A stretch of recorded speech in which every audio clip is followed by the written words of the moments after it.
ஆண்டவரே, நாங்கள் எல்லாரும் நோக்கி பார்க்கிறோம். எங்களுடைய குமாரனாகிய இயேசுவின் முகத்தை நாங்கள் நோக்கி பார்க்கிறோம். பரிசுத்த ஆவியானுடைய முகத்தை நாங்கள் நோக்கி பார்க்கிறோம். ஆண்டவரே, அசைவாடுகிற தேவன், இந்த நாளிலே எங்களுடைய சபையிலே ஆண்டவரே, நீர் அசைவாடி உடைய ஜனங்களை நீர் பலப்படுத்தும்படியாக நாங்கள் ஜெபிக்கிறோம். ஆண்டவரே, நாலா திசைகளிலே கிரியை செய்கிறதானே எல்லா அந்தகாரத்தின் வல்லமைகளை ஜனங்களை வரவிடாதபடி தடை செய்கிறதானே எல்லா தடை உண்டாக்குறதான ஆவிகள், சோர்வின் ஆவிகள், அசதியின் ஆவிகள், மந்த நிலைமையில் இருக்கிறதானே எல்லா ஆவிகளையும் இயேசு கிறிஸ்துவின் நாமத்தினாலே நாங்கள் எல்லாம் ஒருமனப்பட்டு சபித்து கட்டி நிர்மூலம் பண்ணி போடுகிறோம்.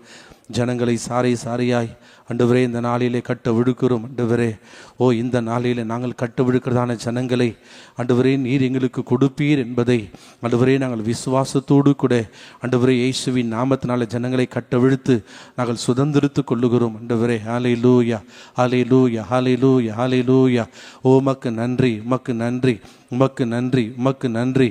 ஆண்டவரே, நன்றி நிறைந்த இருதயத்தோடு கூட உள்ளத்தின் ஆழத்தில் இருந்து இருதயத்தின் ஆழத்தில் இருந்து உம்மை நோக்கி பார்க்கிறோம். ஆண்டவரே, எனக்கு ஹல்லேலூயா, எங்களுக்கு வரப்போகிறதான உம்முடைய ஜனங்களுக்கு ஆண்டவரே உம்முடைய வார்த்தை அவர்களுக்கு ஒரு மனமகிழ்ச்சியாக இருக்கட்டும். ஆண்டவரே, நீர் பேசும் பொழுது ஆண்டவரே ஸ்தோத்திரம், ஹல்லேலூயா, எங்களுடைய இருதயங்கள் எல்லாம் கொடுந்து விட்டு எரியும் என்பதை ஆண்டவரே நாங்கள் அறிந்திருக்கிறோமே. ஹல்லேலூயா, உமக்கு ஸ்தோத்திரம். எங்கள் மத்தியிலே நீங்க கடந்து வாங்க ஆண்டவரே. உமக்கு ஸ்தோத்திரம், ஸ்தோத்திரம், ஸ்தோத்திரம், ஸ்தோத்திரம். ஹல்லேலூயா. கர்த்தரை துதிப்பதே அது எனக்கு பிரியம், அது இன்பமும் அது ஏற்றதுமா இருக்கிறபடினாலே கர்த்தரை நாம் எல்லாரும் மனமகிழ்ச்சியோடு கூட துதிப்போம். அவர் வந்தால் மாத்திரம்தான் நமக்கு ஒரு விடுதலை, அவர் வந்தால் மாத்திரம்தான் ஸ்தோத்திரம் நமக்கு ஒரு ஆசீர்வாதம். ஹல்லேலூயா, ஹல்லேலூயா. அவரை நோக்கி கூப்பிடுகிறதான யாவருக்கும் கர்த்தர் சமீபமாய் இருக்கிறார் என்று சொல்லி வேதம் சொல்லுகிறது. அவரை உள்ளத்தின் ஆழத்தில் இருந்து இருதயத்தின் ஆழத்தில் இருந்து எல்லாரும் நோக்கி பார்ப்போம். ஹல்லேலூயா, ஹல்லேலூயா, ஹல்லேலூயா. என்னுடைய தேவன் நல்லவர். ஹல்லேலூயா. யெகோவா தேவன் அவர் நல்லவர். ஸ்தோத்திரம். அவர் நம்மை ஸ்தோத்திரம் சிருஷ்டிக்கிறபடியினாலே, அவர் நம்மை பேர் சொல்லி அழைத்திருக்கிறபடியினாலே அவருடைய நாமத்தை நாம் எல்லாரும் உயர்த்துவோம். ஹல்லேலூயா, ஹல்லேலூயா. இஸ்ரவேல் ஜனங்களுக்கு அந்த நாமம் ஒரு வழிகாட்டியா இருந்தது. ஸ்தோத்திரம். இஸ்ரவேல் ஜனங்களை ஸ்தோத்திரம் பகலிலே அந்த நாமம் மேக ஸ்தம்பத்திலும் இரவிலே அக்கினி ஸ்தம்பத்திலும் நடத்த துதிக்கிறோம் என்று சொல்லி ஆண்டவரை நாம் எல்லாரும் மகிமைப்படுத்துவோமா? நன்றியோடு துதிக்கிறோம், நன்றியோடு கூட ஸ்தோத்தரிக்கிறோம், ஸ்தோத்தரிக்கிறோம், ஸ்தோத்தரிக்கிறோம், ஸ்தோத்தரிக்கிறோம். வேதத்தில் இருக்கிறதான ஒவ்வொரு ஸ்தோத்திரம். ஹல்லேலூயா. இயேசுவுடைய ஜனங்கள் ஆண்டவருடைய அழகு முகத்தை நோக்கி பார்த்து ஸ்தோத்திரம், ஹல்லேலூயா, அவர்கள் பிரகாசம் அடைந்தது போல இந்த சாயங்கால வேளையில ஸ்தோத்திரம் நாங்கள் எல்லாரும் ஆண்டவருடைய அழகு முகத்தை நோக்கி பார்க்கும்படியாக ஆண்டவரே நீர் எங்களை ஆண்டவரை தெரிந்து கொண்டிருக்கிறபடியினாலே உமக்கு நன்றி, உமக்கு நன்றி, உமக்கு நன்றி என்று சொல்லி ஆண்டவரை நாம் எல்லாரும் மகிமைப்படுத்துவோமா? ஹல்லேலூயா, ஹல்லேலூயா, ஹல்லேலூயா. அன்றைக்கு அந்த மகிமை ஸ்தோத்திர தேவனுடைய ஆலயத்தை போல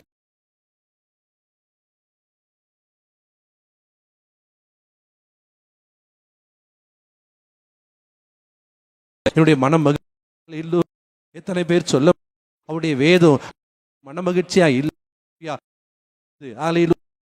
நம்மை அணுகாது. ஹல்லேலூயா. சங்கீதக்காரன் தாவீது, ஆண்டவரே உம்முடைய வேதம் என்னுடைய மனமகிழ்ச்சியா இல்லாதிருந்தால் துக்கத்திலே நான் அழிந்து போயிருப்பேன் என்று சொல்லியிருக்கிறாரே.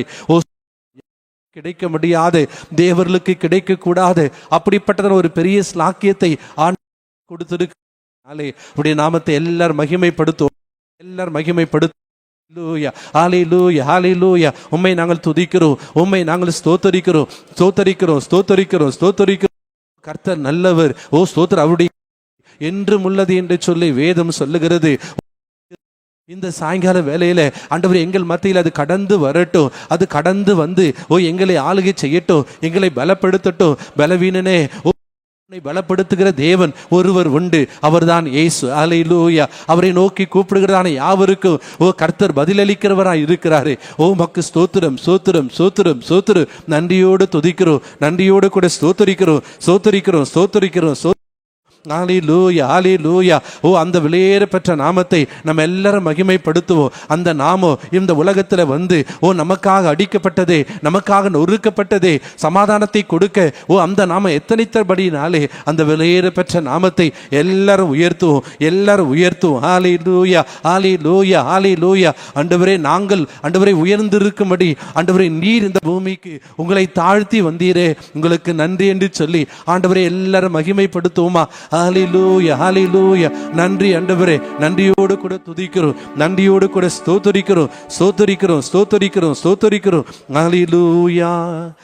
என் உயிரான இயேசு என் உயிரோடு கலந்தி, என் உயிரே நான் உம்மை துதிப்பேன்,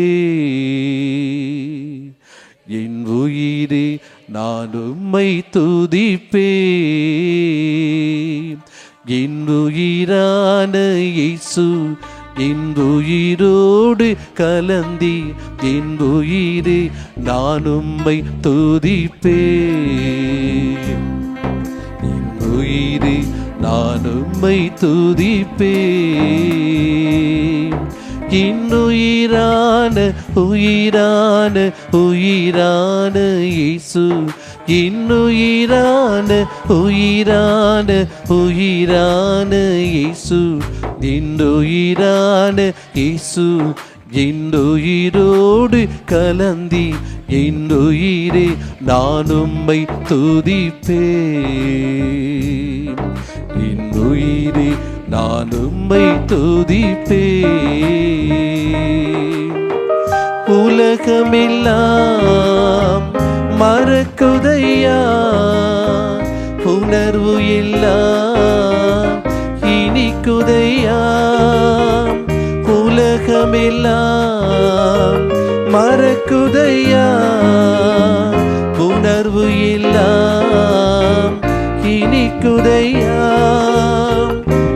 நாமம் துதிக்கையிலே இசையா, முன்பை ருசிக்கையிலே என் ராஜா.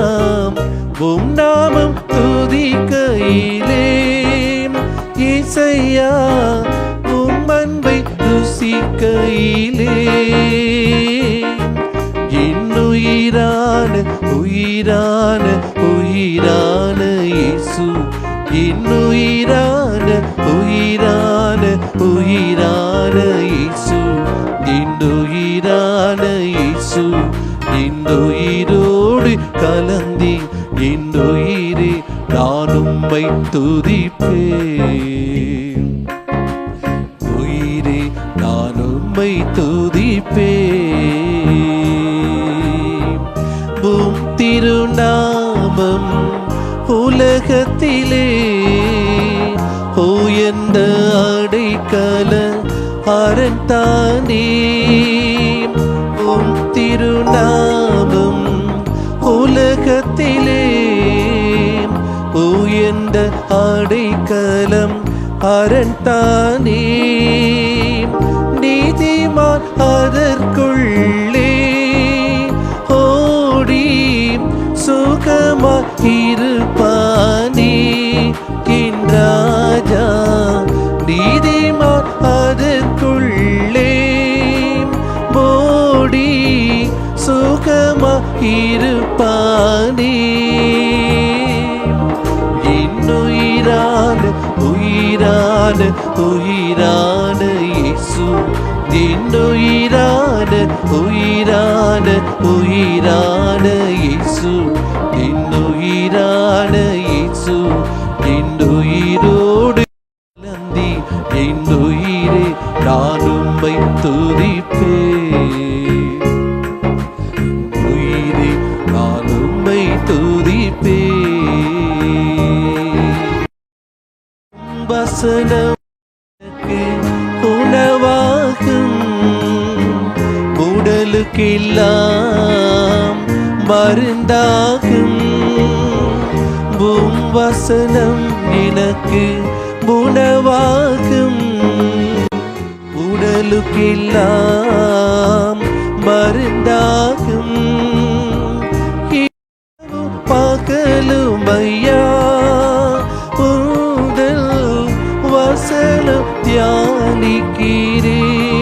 என் ராஜா இரவு பகலும் ஐயா உந்தல் வசனம் தியானிக்கிறே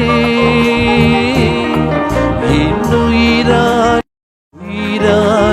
உயிரான இயேசு இன்னுயிரான உயிரான இயேசு இன்னுயிரான இயேசு இன்னுயிரோடு கலந்தி இன்னுயிரே நான் உம்மை துதிப்பேன் உயிரே நான் உம்மை துதிப்பேன் இன்னுயிரான உயிரான இயேசு இன்னுயிரான இயேசு இன்னுயிரான இயேசு இன்னுயிரோடு கலந்தி இன்னுயிரே நான் உம்மை துதிப்பேன் உயிரே நான் உம்மை துதிப்பேன் உயிரே நான் உம்மை துதிப்பேன். கிறிஸ்து எனக்கு ஜீவன், சாவு எனக்கு ஆதாயம் என்று சொல்லப்பட்டிருக்கிறது படி இந்த சாயங்கால வேளையில ஆண்டவருடைய முகத்தை நோக்கி பார்த்து, ஆண்டவரே நீர் மாத்திரம் தான் ஆண்டவரே எங்களுக்கு உயிரை கொடுத்தவர், ஆண்டவரே நீர் மாத்திரம் தான் ஆண்டவரே எங்களை மீட்டெடுத்தவர், ஆண்டவரே உங்களுக்கு எங்களுக்கு ஜீவன் இருக்கிற நாளளவும் ஆண்டவரே நன்மையும் கிருபையும் ஆண்டவரே உங்களை தொடர்ந்து வர எங்களை அர்ப்பணிக்கிறோம். ஆண்டவரே மக்கு ஸ்தோத்திரம். நம்முடைய தலைமை போதகருக்காக நம்ம எல்லாரும் கரங்களை உயர்த்தி நாம் ஜெபிப்போம். எல்லாரும் கரங்களை உயர்த்துங்க. ஆண்டவரே அருமையான எங்களுடைய போதகருக்கு ஆண்டவரே ஸ்தோத்திரம், நல்ல பலத்தை தாங்கப்பா ஆண்டவரே, நல்ல வார்த்தைகளை தாங்க ஆண்டவரே, உமக்கு ஸ்தோத்திரம் ஸ்தோத்திரம்.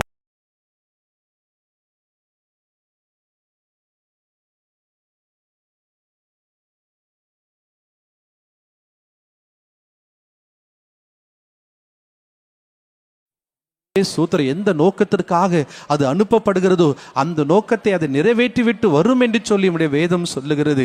அப்படிப்பட்டதான வார்த்தைகளை ஆண்டவரே எங்களுடைய தலைமை போதகர் மூலமாக நீங்க பேசுங்க. ஆண்டவரே உடைந்திருக்கிறதான நெஞ்சங்கள், பிரிந்திருக்கிறதான குடும்பங்கள் எல்லாம் ஆண்டவரே ஒன்றாய் இணைக்கப்பட நீங்க உதவி செய்யும்படியாக நாங்கள் ஜெபிக்கிறோம். ஆண்டவரே தொடர்ந்து நீங்க ஆசீர்வதிங்க. இயேசுவின் நாமத்தில் ஜெபிக்கிறோம் ஜீவனுள்ள நல்ல பிதாவே. கருவோம். பாடல் புஸ்தகத்திலே 500வது பாடல்.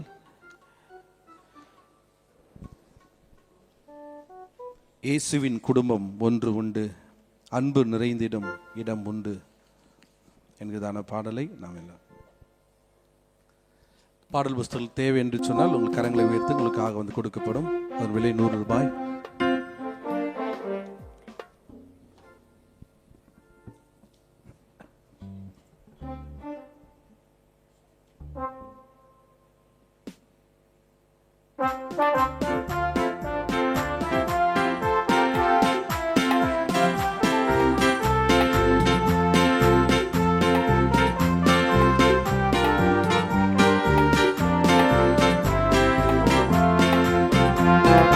இயேசுவின் குடும்பம் ஒன்று உண்டு, அன்பு நிறைந்திடம் இடம் உண்டு.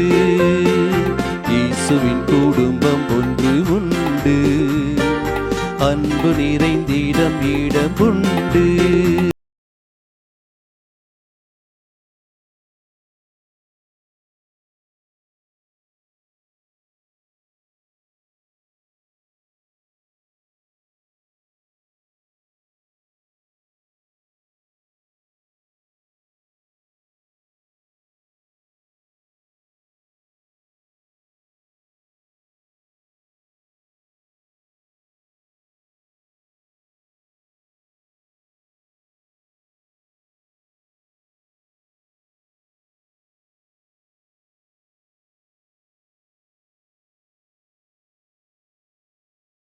நிறைந்திடம் இடம் உண்டு, இயேசுவின் குடும்பம் ஒன்று உண்டு, அன்பு நிறைந்திடம் இடம் உண்டு.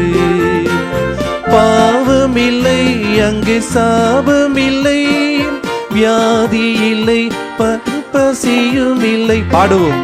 யாவும் இல்லை அங்கு சாவும் இல்லை, வியாதி இல்லை கடும் பசியும் இல்லை. ராஜாதி ராஜா இயேசு என்றென்றும் ஆண்டிடுவார். ராஜாதி ராஜா இயேசு என்றென்றும் ஆண்டிடுவார். இயேசுவின் குடும்பம் ஒன்று உண்டு, அன்பு நிறைந்திடம் இடம் உண்டு. இயேசுவின் குடும்பம் ஒன்று உண்டு, அன்பு நிறைந்திடம் இடம் உண்டு.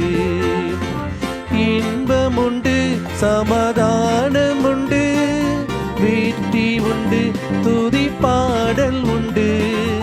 இன்பம் உண்டு, சமாதானம் உண்டு, வெற்றி உண்டு, துதி பாடல் உண்டு. ராஜாதி ராஜா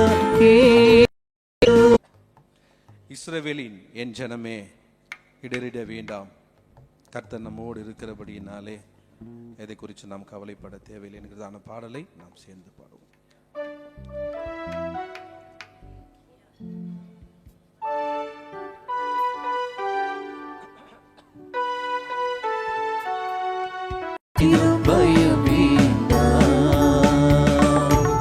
போங்கும் புயலும் பலத்த கரமும் முன் பக்கமே உண்டு.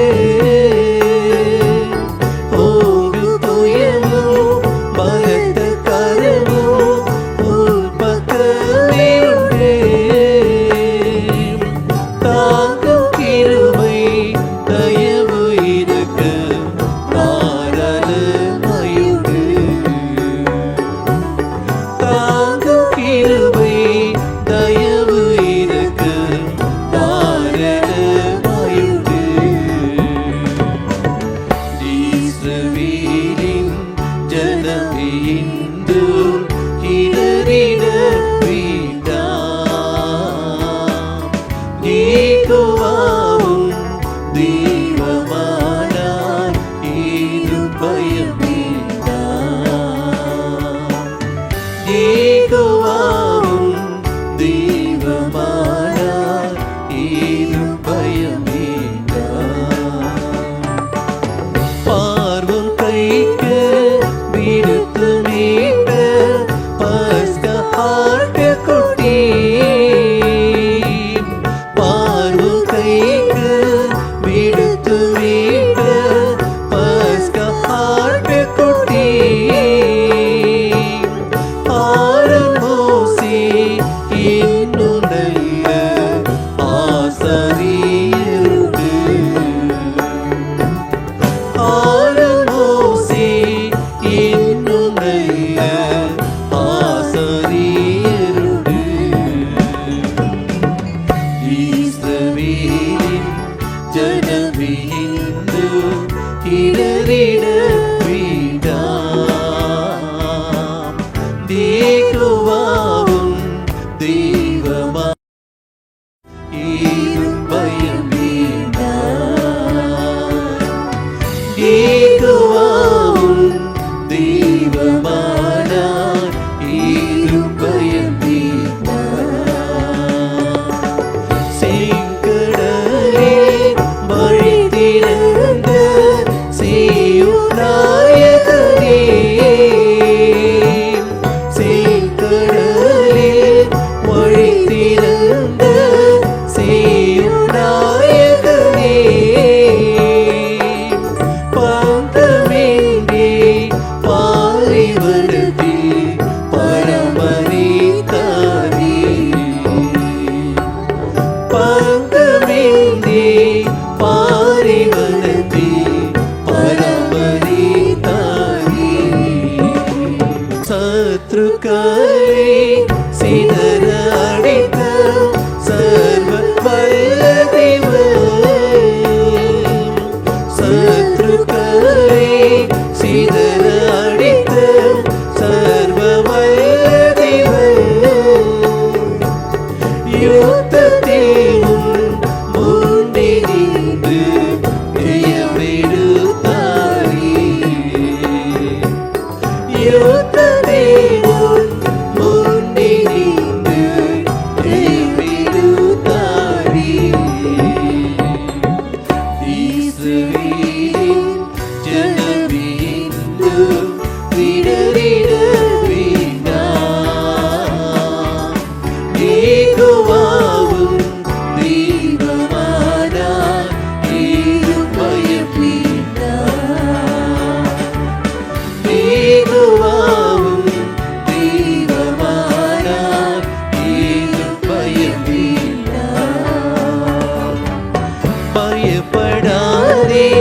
சிறுமந்தையே வானத்துள் மேய்ப்பன்.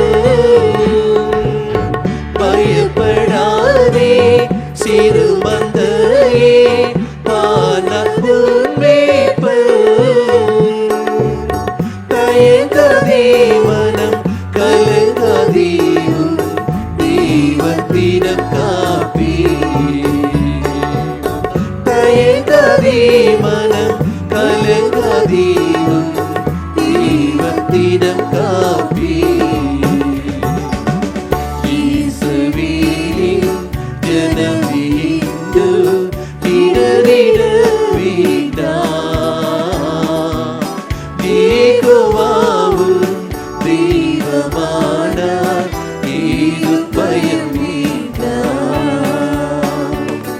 யெகோவாவும் தெய்வமானார் ஏது பயம் வேண்டாம். பயப்படாதே பயப்படாதே சிறுமந்தையே வானத்துள் மேய்ப்பன். பயப்படாதே சிறுமந்தையே வானத்துள் மேய்ப்பன். தயங்காதே மனம் கலங்காதே தெய்வத்திடம் காப்பி. தயங்காதே மனம் கலங்காதே தெய்வத்திடம் காப்பி. இயேசுவின் ஜனம் இன்று இடறிட வேண்டாம்.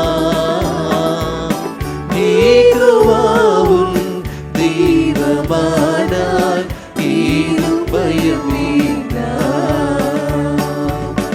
யெகோவாவும் தெய்வமானார் ஏது பயம் வேண்டாம். அல்லேலூயா. கர்த்தர் நம்மோடு கூட இருக்கிறார். எதை குறித்தும் நாம் கவலைப்பட தேவையில்லை. இந்த நாளிலே நம்மோடு கூட இருக்கிறதான தேவன் எல்லாரும் அவருடைய அழகு முகத்தை நோக்கி பார்த்து, ஆண்டவரே இந்த ராத்திரி வேளையிலே எங்கள் மத்தியில் இறங்குங்கப்பா. ஆண்டவரே நீர் இரக்கத்தின் ஐஸ்வர்யம் என்று சொல்லி உம்முடைய வேதத்தில் நாங்கள் பார்க்கிறோம் ஐயா. நீர் என் சொந்தம் என்கிறதான பாடல் எல்லாரும் சேர்ந்து பாடுவோம். 383வது பாடல்.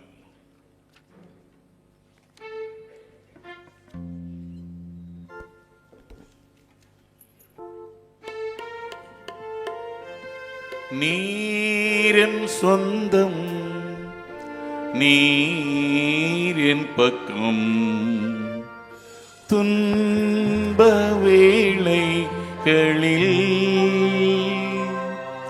ஆளின் ஆழங்களில் ஆனந்தம் நீர் எனக்கு.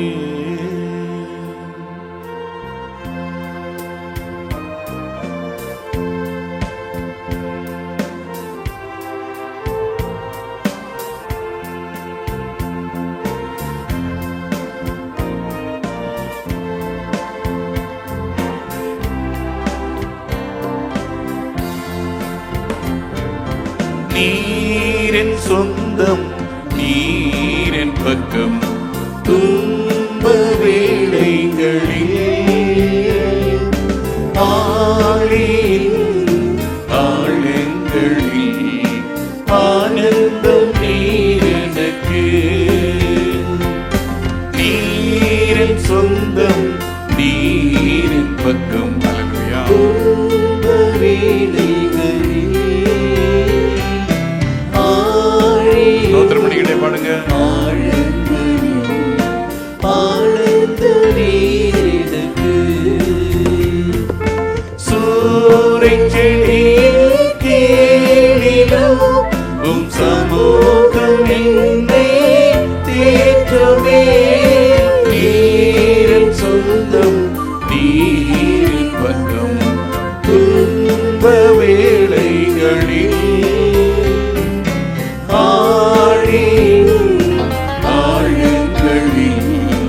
ஆனந்தம் நீர் எனக்கு.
நீரிந்த நாணலை ஒடியாதவர் மங்கி எரியும் திரியை அணையார் புலம்பலை கழிப்பாய் மாற்றுவார் விடுதலையின் தேவன் இயேசுபரன் நீரிந்த நாணலை ஒடியாதவர் மங்கி எரியும் திரியை அணையார் புலம்பலை கழிப்பாய் மாற்றுவார் விடுதலையின் தேவன் இயேசுபரன் நீரின் சொந்தம் நீ.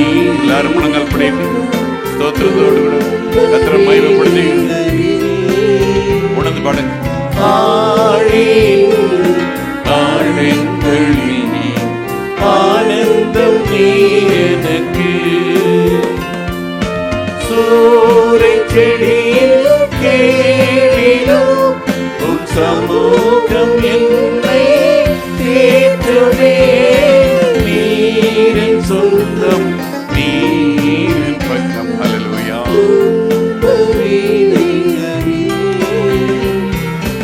ஆழியின் ஆழங்களில் ஆனந்தம் நீ எனக்கு வறண்ட பாலைவன வாழ்க்கை ஆமென்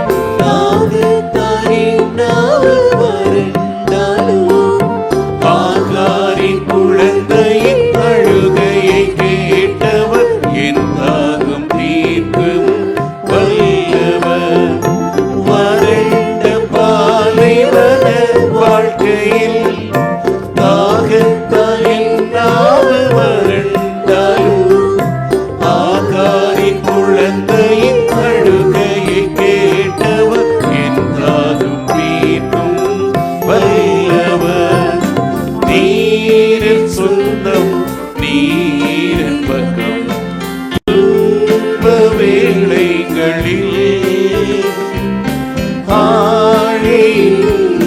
ஆழங்களில் ஆனந்தம் நீ எனக்கு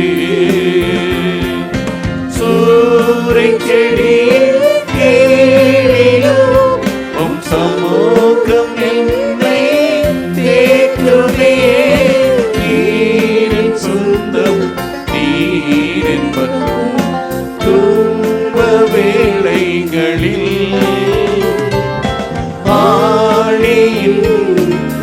ஆழங்களில் ஆனந்தம் நீ எனக்கு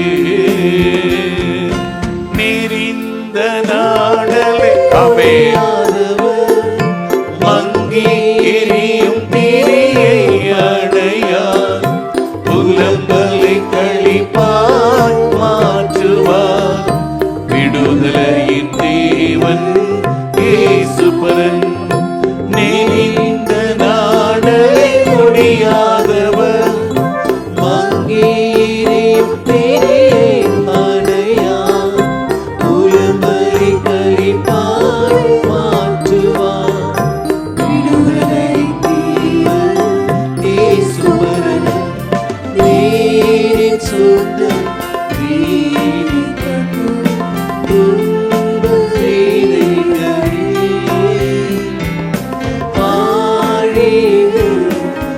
ஆழங்களில் ஆனந்தம் நீர் எனக்கு சூறை செடியில் கேளிலும் உம் சமூகம் என்னை தேற்றுமே நீரின் சொந்தம் நீரின் பக்கம் துன்ப வேளைகளில்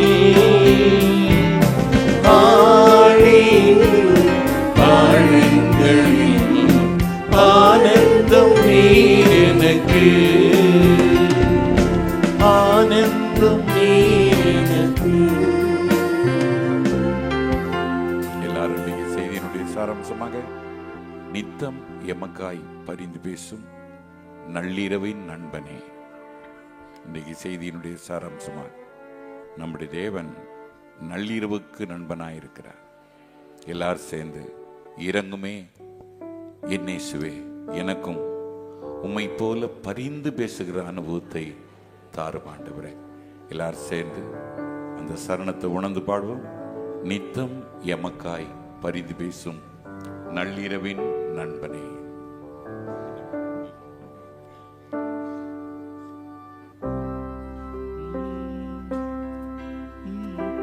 நித்தம் எமக்காய் பரிந்து பேசும் நள்ளிரவின் நண்பனே.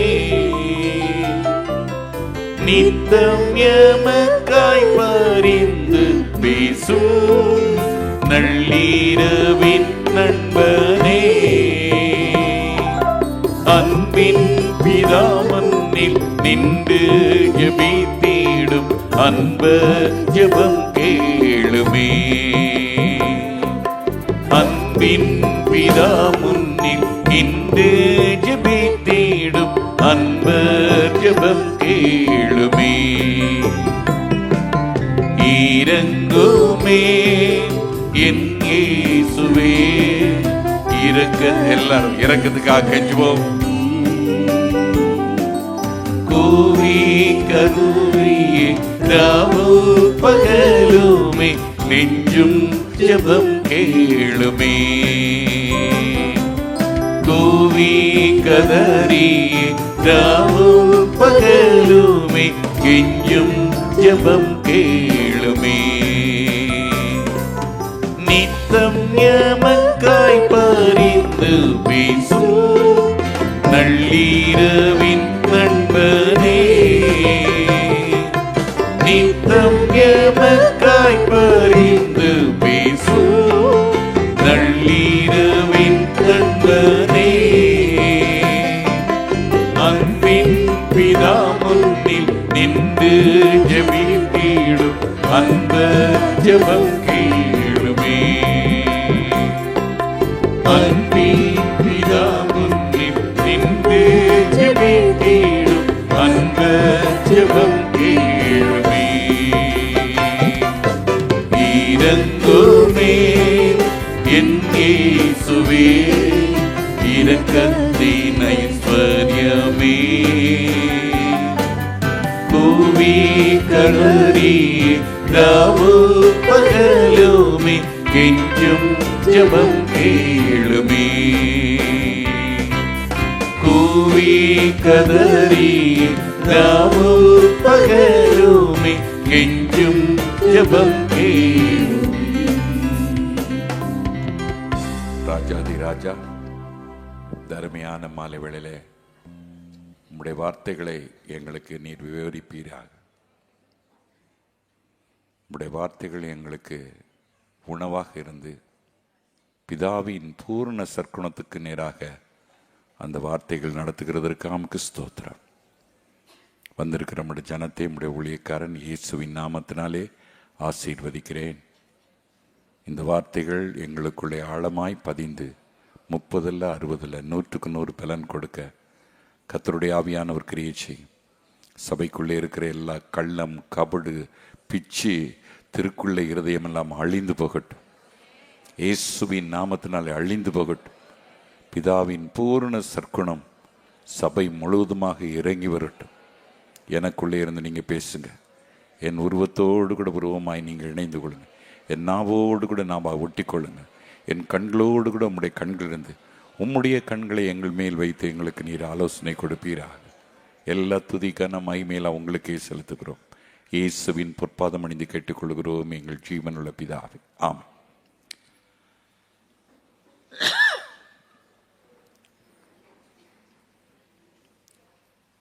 இன்றைக்கு இந்த மாதத்தினுடைய கடைசி வரதனை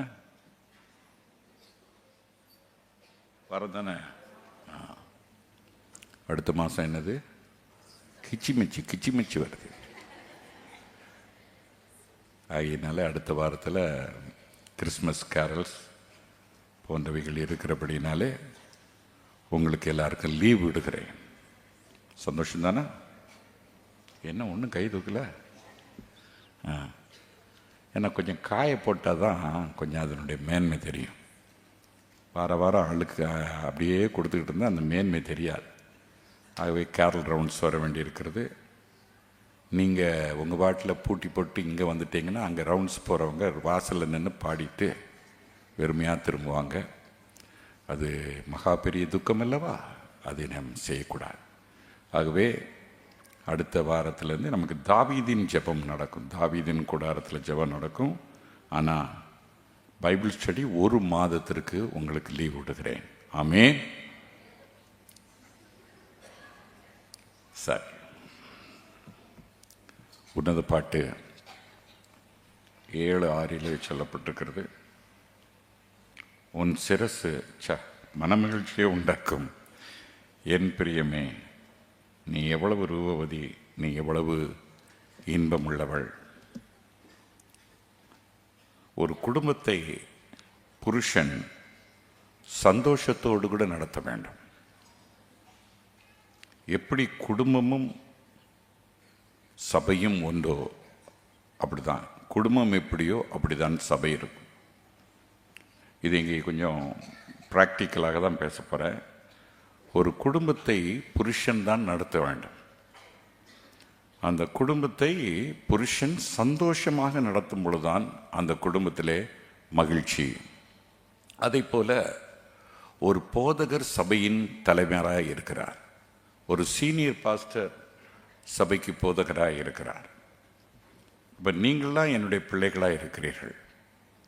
அப்படி என்றால் நான் சபையை நடத்துவது சந்தோஷமாக நடத்த வேண்டும், துக்கத்தோடு நடத்தக்கூடாது. அதான் வேதத்திலே அநேக காரியங்கள் இருக்கிறது. அப்படி துக்கத்தோடே நடத்தினால் அது உங்களுக்கு பிரயோஜனமாக இருக்க மாட்டாதே என்று வேதத்திலே நாம் பார்க்கிறோம். அப்படி என்றால் ஒரு புருஷன் மனைவி, அந்த மனைவி புருஷன் சந்தோஷமாக அவரை மகிழ்ச்சி ஊட்டி கொண்டே இருக்க வேண்டும். மகிழ்ச்சியை புருஷனுக்கு உண்டாக்க வேண்டும். அவர் சோர்ந்து வரும் பொழுது, களைத்து வரும் பொழுது அவருடைய மகிழ்ச்சியை உண்டாக்க வேண்டும். அப்படி உண்டாக்கி நடத்தும் பொழுது அந்த குடும்பத்திலே ஒரு பெரிய மனமகிழ்ச்சி. அதே போல சபையிலே கர்த்தர் பிரசன்னமாகும் பொழுது அந்த சபையின் விசுவாசிகள் கர்த்தரை சந்தோஷப்படுத்த வேண்டும். எப்போது நீ கர்த்தரை சந்தோஷப்படுத்துவாய் என்றால், நீ உன் ஊழியக்காரரை சந்தோஷப்படுத்தினால் கர்த்தரை சந்தோஷப்படுத்துகிறாய் என்ற அர்த்தம். அந்த வார்த்தையை நல்ல ஆழமாக பதிய வச்சிடு. உங்களை நடத்துகிறதான ஊழியக்காரர் காணப்படுகிறவர். காணப்படுகிற உன் சகோதரனாகிய உன்னுடைய ஊழியக்காரன் சந்தோஷமாய் நடத்தினால் காணப்படாத தேவனை நாம் மகிமைப்படுத்துகிறோம். காண்கிற சகோதரனிடத்திலே நீ அன்பாக இருக்காவிட்டால் காணாத தேவனிடத்தில் எப்படி அன்பாக இருப்பாய் என்று வேதத்திலே சொல்லப்பட்டிருக்கிறது. ஊழியம் என்பது எத்தனையோ வருஷங்களிலிருந்து, சிறு பிராயத்திலிருந்து, தாயின் கற்பத்திலிருந்து உருவாவதற்கு முன்பாக என்னை கண்டெடுத்து அநேக பிரச்சனைகள் வழியாக என்னை கொண்டு போய் எனக்கு அநேக பாடங்களை கற்றுக் கொடுத்து இந்த விதை நிலத்தில் விழுந்து சாக இரவும் பகலும் ஜெபித்து அப்படி நடத்தப்படுகிறதான் சபை. எனக்கு எப்பொழுதும் அதிக வேதனை வருவதற்கு முன்பதாக தம்பி இளவரசனிடத்தில் என்னுடைய தாய் தகப்பன் சென்று முறையிடுவது வழக்கம். அன்றைக்கு எனக்கு தம்பி இளவரசன் ஃபோன் பண்ணி சொன்ன ஒரு வார்த்தை, அண்ணா ஒரு காட்சியை பட்டேன், தயவுசெய்து என்ன தப்பாக நினச்சிக்கிடாங்க, இதை அடிக்கடி இவங்க வர்றாங்களே அதனால் டூப் போடுறானா அப்படின்னு நினச்சிடாங்க. ஏனென்றால் உங்களால் எனக்கு எந்த ஆதாயமும் கிடையாது, நீங்கள் எனக்கு எந்த ஆதாயத்தையும் கொடுப்பது கிடையாது, உங்களை நான் பட்டர் பண்ண வேண்டிய அவசியம் இல்லை. ஆனால் ஒரு பயங்கர காரியம் என் வாழ்க்கையில் நடந்தது. காலையில் உங்களுக்காக அவன் 3 மணிக்கு எந்திரிச்சு ஜெபிக்க ஆரம்பிச்சிடுவான். அப்போ காலையிலே 3 மணிக்கு ஜெபித்து கொண்டிருந்தேன். 4:30 மணிக்கு அப்படி அசந்து படுத்து விட்டேன். அப்பொழுது உங்களுடைய தாயும் தகப்பனும் என்னிடத்தில் வருகிறார்கள். பக்கத்திலே ஒரு பிரைட்டான ஒரு மனுஷர் வருகிறார், பிரைட்டாக இருக்கிறாரு. தாயின் தகப்பனும் வந்து என்னை பார்த்து சொல்கிறார்கள், நான் இருக்கிறேன் மகனே, உன்னை சின்ன வயசுலேயே விட்டுட்டு வந்துட்டேன்ப்பா, என்னை மன்னிச்சுக்கோ. சிறு பிராயத்திலே உன்னை நான் விட்டுட்டு வந்துட்டேன், என்னை மன்னிச்சுக்கோ, என் சூழ்நிலை அப்படி. ஆனால் அந்த சிறு பிராயத்திலேருந்து நீ போன பாதைகளெல்லாம் நான் பார்த்துக்கிட்டு தான் இருக்கிறேன், என்னை மன்னிச்சுக்கோடா, என்னை மன்னிச்சுக்கோடா அப்படின்னு சொல்லும் பொழுது என்னுடைய தாய் என்னுடைய காயப்பட்ட இந்த நெஞ்சில் இப்படி கையை வச்சு தடவிட்டு, வலிக்கோடா மகனே, வலிக்கோடா மகனே அப்படின்னாங்களாம். அதற்கு பின்பு அவர்கள் சொன்ன ஒரு வார்த்தை, நீ போகிற பாதெல்லாம் ரொம்ப கடினமான பாதை, அன்பற்ற சூழ்நிலையில நீ போய்கிட்டு இருக்க. ஆகவே நீ போன வருஷத்துல ஒரு பெரிய வலு சர்ப்பத்தை நசுக்கின, போன வருஷத்துல பெரிய வலு சர்ப்பத்தை நீ நசுக்கின, இனிமே அந்த வலு சர்ப்பம் உனக்கு விரோதமாக எழும்பாது. அந்த வார்த்தை என்னை ரொம்ப தொட்டுச்சு. அந்த வலு சர்ப்பம் இனிமே உங்களை தொடாது, ஆகவே தைரியமா இருப்பா மகனே அப்படின்னு சொல்லி 2 பேரும் அப்படியே எந்திரிச்சு போறாங்க. இது ஏன் வந்தது? நீ பயங்கர பாதை வழியாக போய்கொண்டு இருக்கிறாயே என்று அவர்கள் கேட்டார்கள். அப்பொழுது யோசித்துக் கொண்டேன், ஏதோ ஒன்று வரப்போகிறது என்று யோசித்தேன். ஆனால் நேற்று வந்ததான பல பிரச்சனைகள் என்னை சோர்வுற வைத்தது. ராத்திரி முழுவதும் தூங்க விடாமல் தடுத்து விட்டது.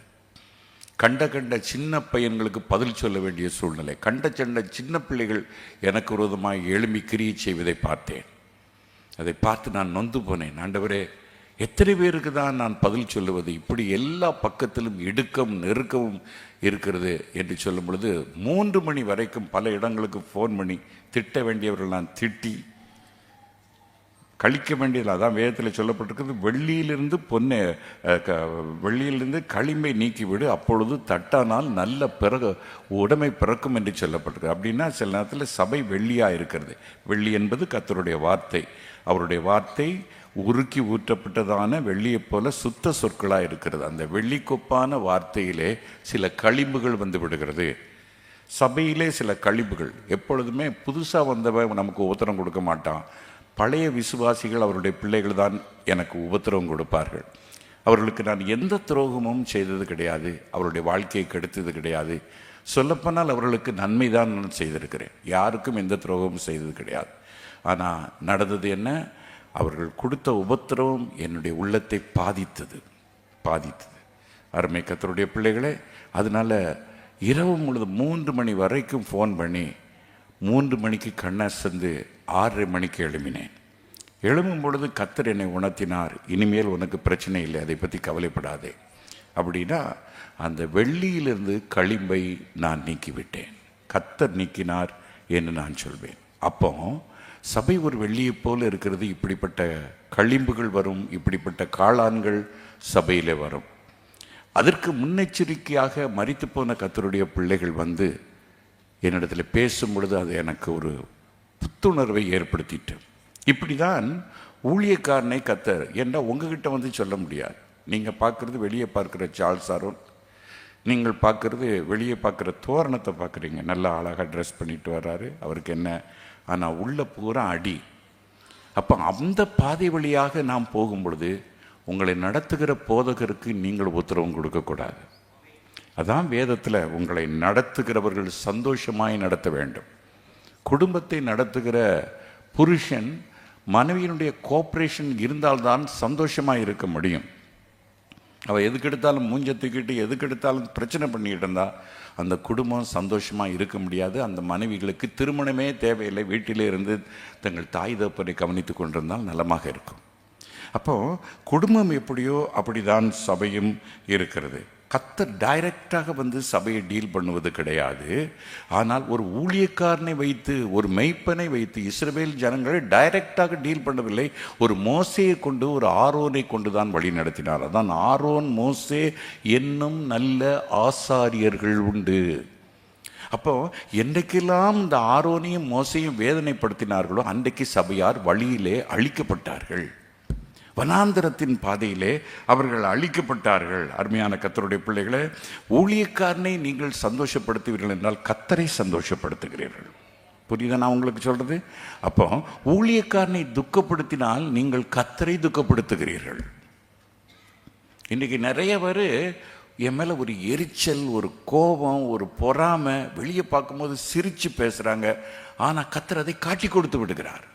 அப்போ தான் வெள்ளியிலிருந்து அந்த களிம்பை நான் நீக்க முடியும்.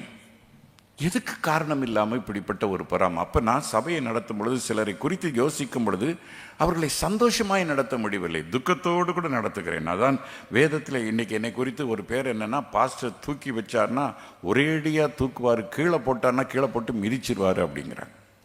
அது சரி கிடையாது. நீ பூனையாக இருந்தால் உன்னை தூக்கி வைப்பேன், நீ பாம்பாக இருந்தால் உன்னை கீழே போட்டு நான் மிதிப்பேன். இது ஆரோனின் புஸ்தகம் 3வது அதிகாரம் 4வது வசனத்தில் இருக்கிறது. நீ பூனையா இருந்தா அல்ல ஒரு ஆட்டுக்குட்டியா இருந்தா உன்னை தூக்கி வச்சுட்டு கொஞ்சுவேன். என் மகளே, என் மகனே, உனக்காக ஜெபிக்கிறேன்டா கண்ணு அப்படிமே. நீ பாம்பா மாதிரி என்னை கொத்த ஆரம்பிச்சிட்டான்னா விட மாட்டேன், உன்னை கீழே போட்டு நசுக்குவேன். அது என்னுடைய ப்ராக்டிஸ். பாம்பையும் தூக்கிட்டு பாம்பு நிற்கிது, கொத்து கொத்து கொத்துன்னு நான் கையை நீட்டிகிட்டு இருக்கிறதுக்கு நான் பைத்தியக்காரன் இல்லை. ஆகவே சபைகள் இன்னைக்கு என்னை குறித்து ஒரு கெட்ட பேர், நல்ல பேர் அது. என்ன பேர்? பாஸ்டர் தூக்குனா நல்லா தூக்குவார், கீழே போட்டு மிதிச்சான்னா அது எனக்கு என்ன, நீ எது வேணாலும் சொல்லி தொடு, ஊழியத்தில் கை வைக்காத. அது மருமகளாக இருக்கலாம், மகளாக இருக்கலாம், மகனாக இருக்கலாம், நீங்களாக இருக்கலாம். ஊழியத்தை தொட்டுட்ட நான் அதை சகிச்சுக்கிடவே மாட்டேன். அது என்னுடைய இயற்கை பிறவி. ஏனெண்டா நான் பட்டப்பாடு எனக்கு தான் தெரியும். அதான் வேதத்தில் சொல்லப்பட்டிருக்கிறது. எபிரேயரின் புஸ்தகத்தில் 13வது அதிகாரம் 17வது வசனத்தில் நம்ம பார்க்கிறோம்.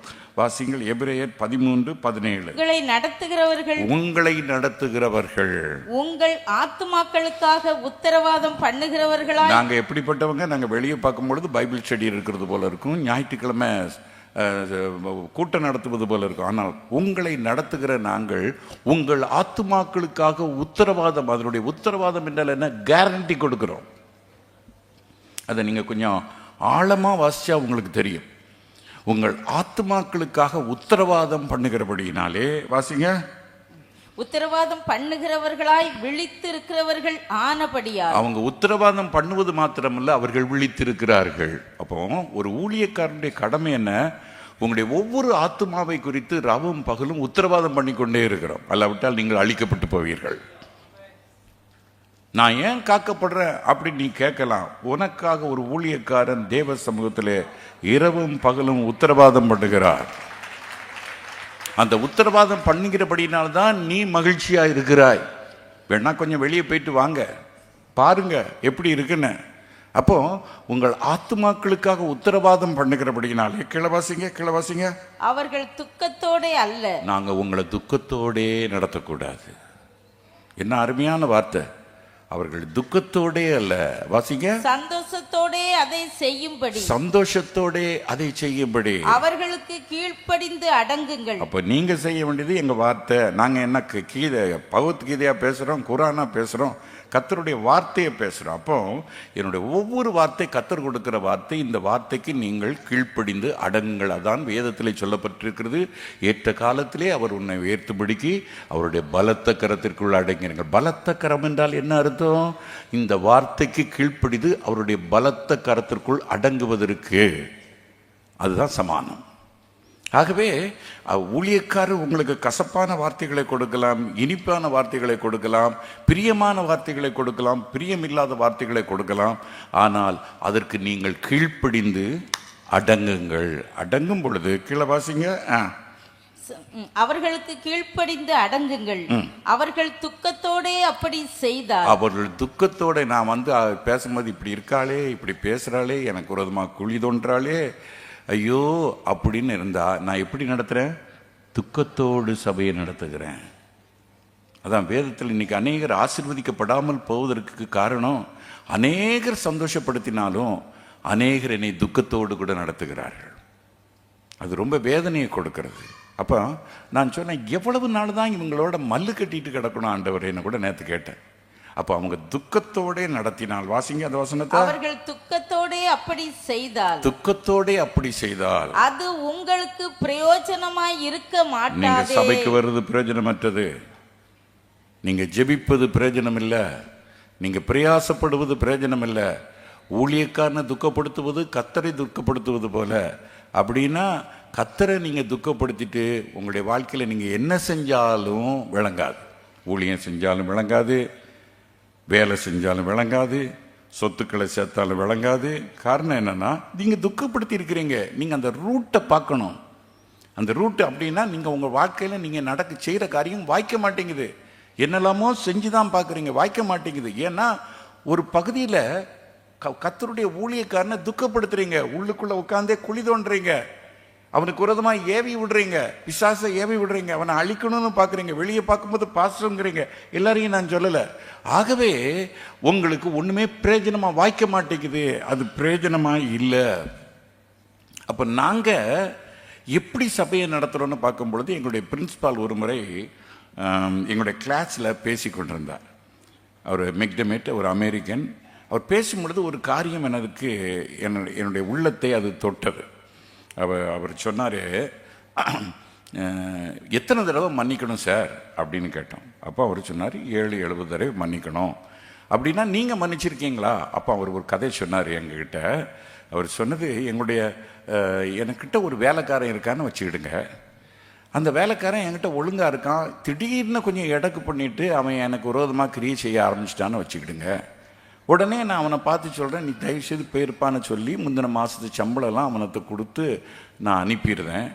அவன் ஊரெல்லாம் போய் வேலை தட்டுறான், ஒருத்தனும் அவனுக்கு வேலை கொடுக்கல. கடைசியில் திருப்பி வந்து என்கிட்ட மன்னிச்சிருங்கன்னு சொல்கிறான். அப்போ நான் உன்னை மன்னிச்சிட்டேன்ப்பா அப்படின்னு நான் சொல்கிறேன். யார் சொல்கிறா? பிரின்சிபால் சொல்கிறாரு, நான் உன்னை மன்னிச்சிட்டேன் அப்படிங்கிறேன். அப்போ எப்போ சார் வேலைக்கு வரணும் அப்படின்னு அவன் கேட்குறான். உடனே இவர் சொல்கிறாரு, நான் உன்னை வேலைக்கு வர சொல்லலையே, மன்னிச்சிட்டேன்னு தான் சொன்னேன். இதை நீங்களும் கைக்கொள்ளணும்.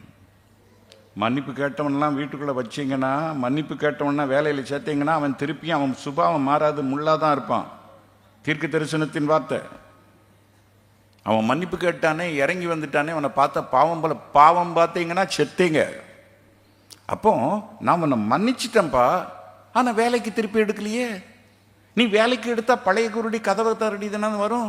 ஆகவே உன்னை நான் வேலைக்கு எடுக்கல, நீ போயிட்டு வாப்பா, உன்னை மன்னிச்சிட்டேன், உனக்காக ஜெபம் பண்ணுறேன். அதே தான் இன்னைக்கு வரைக்கும் ஃபாலோ பண்ணிகிட்டு இருக்கேன் ஊழியத்தில். அந்த வார்த்தையை நான் மறக்கவே மாட்டேன். அருமை கர்த்தருடைய பிள்ளைகளே, அதே போல் அதனால தான் ஓரளவு சந்தோஷம். எப்பா செய்ய வேண்டியது கர்த்தர் அழகாக கிளீனாக செய்கிறார். இப்போ மோசையை பாருங்களேன்,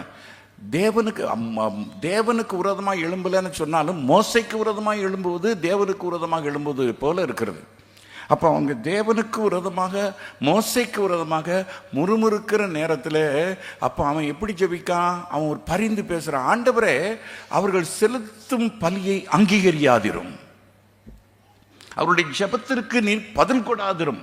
அப்படின்னா மோசே அவர்களை துக்கத்தோடு நடத்துகிறான். அதனால வழியிலே அவர்கள் அழிந்தார்கள். அவர்கள் பெற வேண்டிய ஆசீர்வாதத்தை அவர்கள் பெற்றுக்கொள்ள முடியவில்லை. ஆகவே வழியிலே அவர்கள் துக்கத்தோடு நடத்தினபடியினாலே மோசே இப்படி ஜெபித்தான். சில நேரத்தில் ஊழியக்காரர்கள் ரொம்ப உத்தரவும் கொடுக்கும் பொழுது இப்படி ஜெபிக்க வேண்டிய ஒரு சூழ்நிலை. ஆகவே அது உங்களுக்கு பிரயோஜனமாக இருக்க மாட்டாது. அதுதான் பரிசுத்த பவுல் சொல்றார். நான் எப்பொழுதும் சொல்லுகிற ஒரு இல்லஸ்ட்ரேஷன், பாளையங்கோட்டையில் என்னுடைய ஃப்ரெண்டு ஒருத்தர் ஊழியம் செய்து கொண்டிருந்தார், பாஸ்டர் விக்டர். இன்றைக்கு மெட்ராஸில் இருக்கிறார். அவர் ஒரு சம்பவத்தை என்னிடத்தில் சொன்னார். ஒரு குடும்பம் அவரை ஜெபிக்க அழைத்திருக்கிறார்கள். ஒரு குடும்பத்தில் மாறி மாறி வியாதி, வேதனை, கவலை, கண்ணீர், இந்த வேதனை இதை பார்த்த உடனே இவர் ஜெபிக்க போய் அந்த குடும்பத்திற்காக போராடி ஜெபிக்கிறார். கர்த்தர் இறங்கவில்லை, கர்த்தருடைய பிரசனம் அந்த குடும்பத்தில் இல்லை.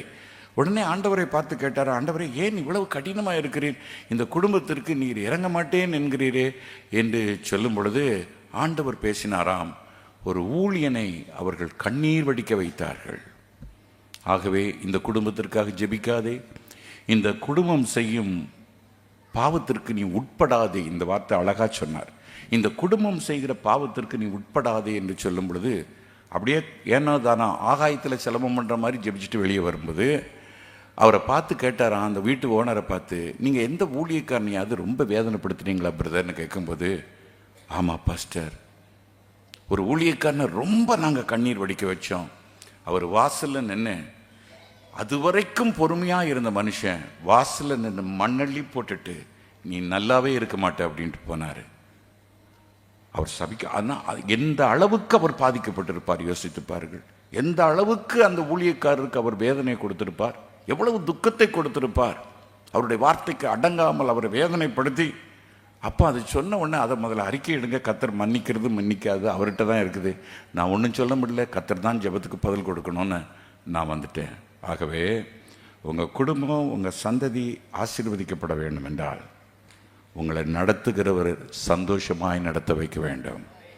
அப்படின்னா அது கர்த்தருக்கு மனமகிழ்ச்சியினை உண்டு பண்ணுகிறாய்.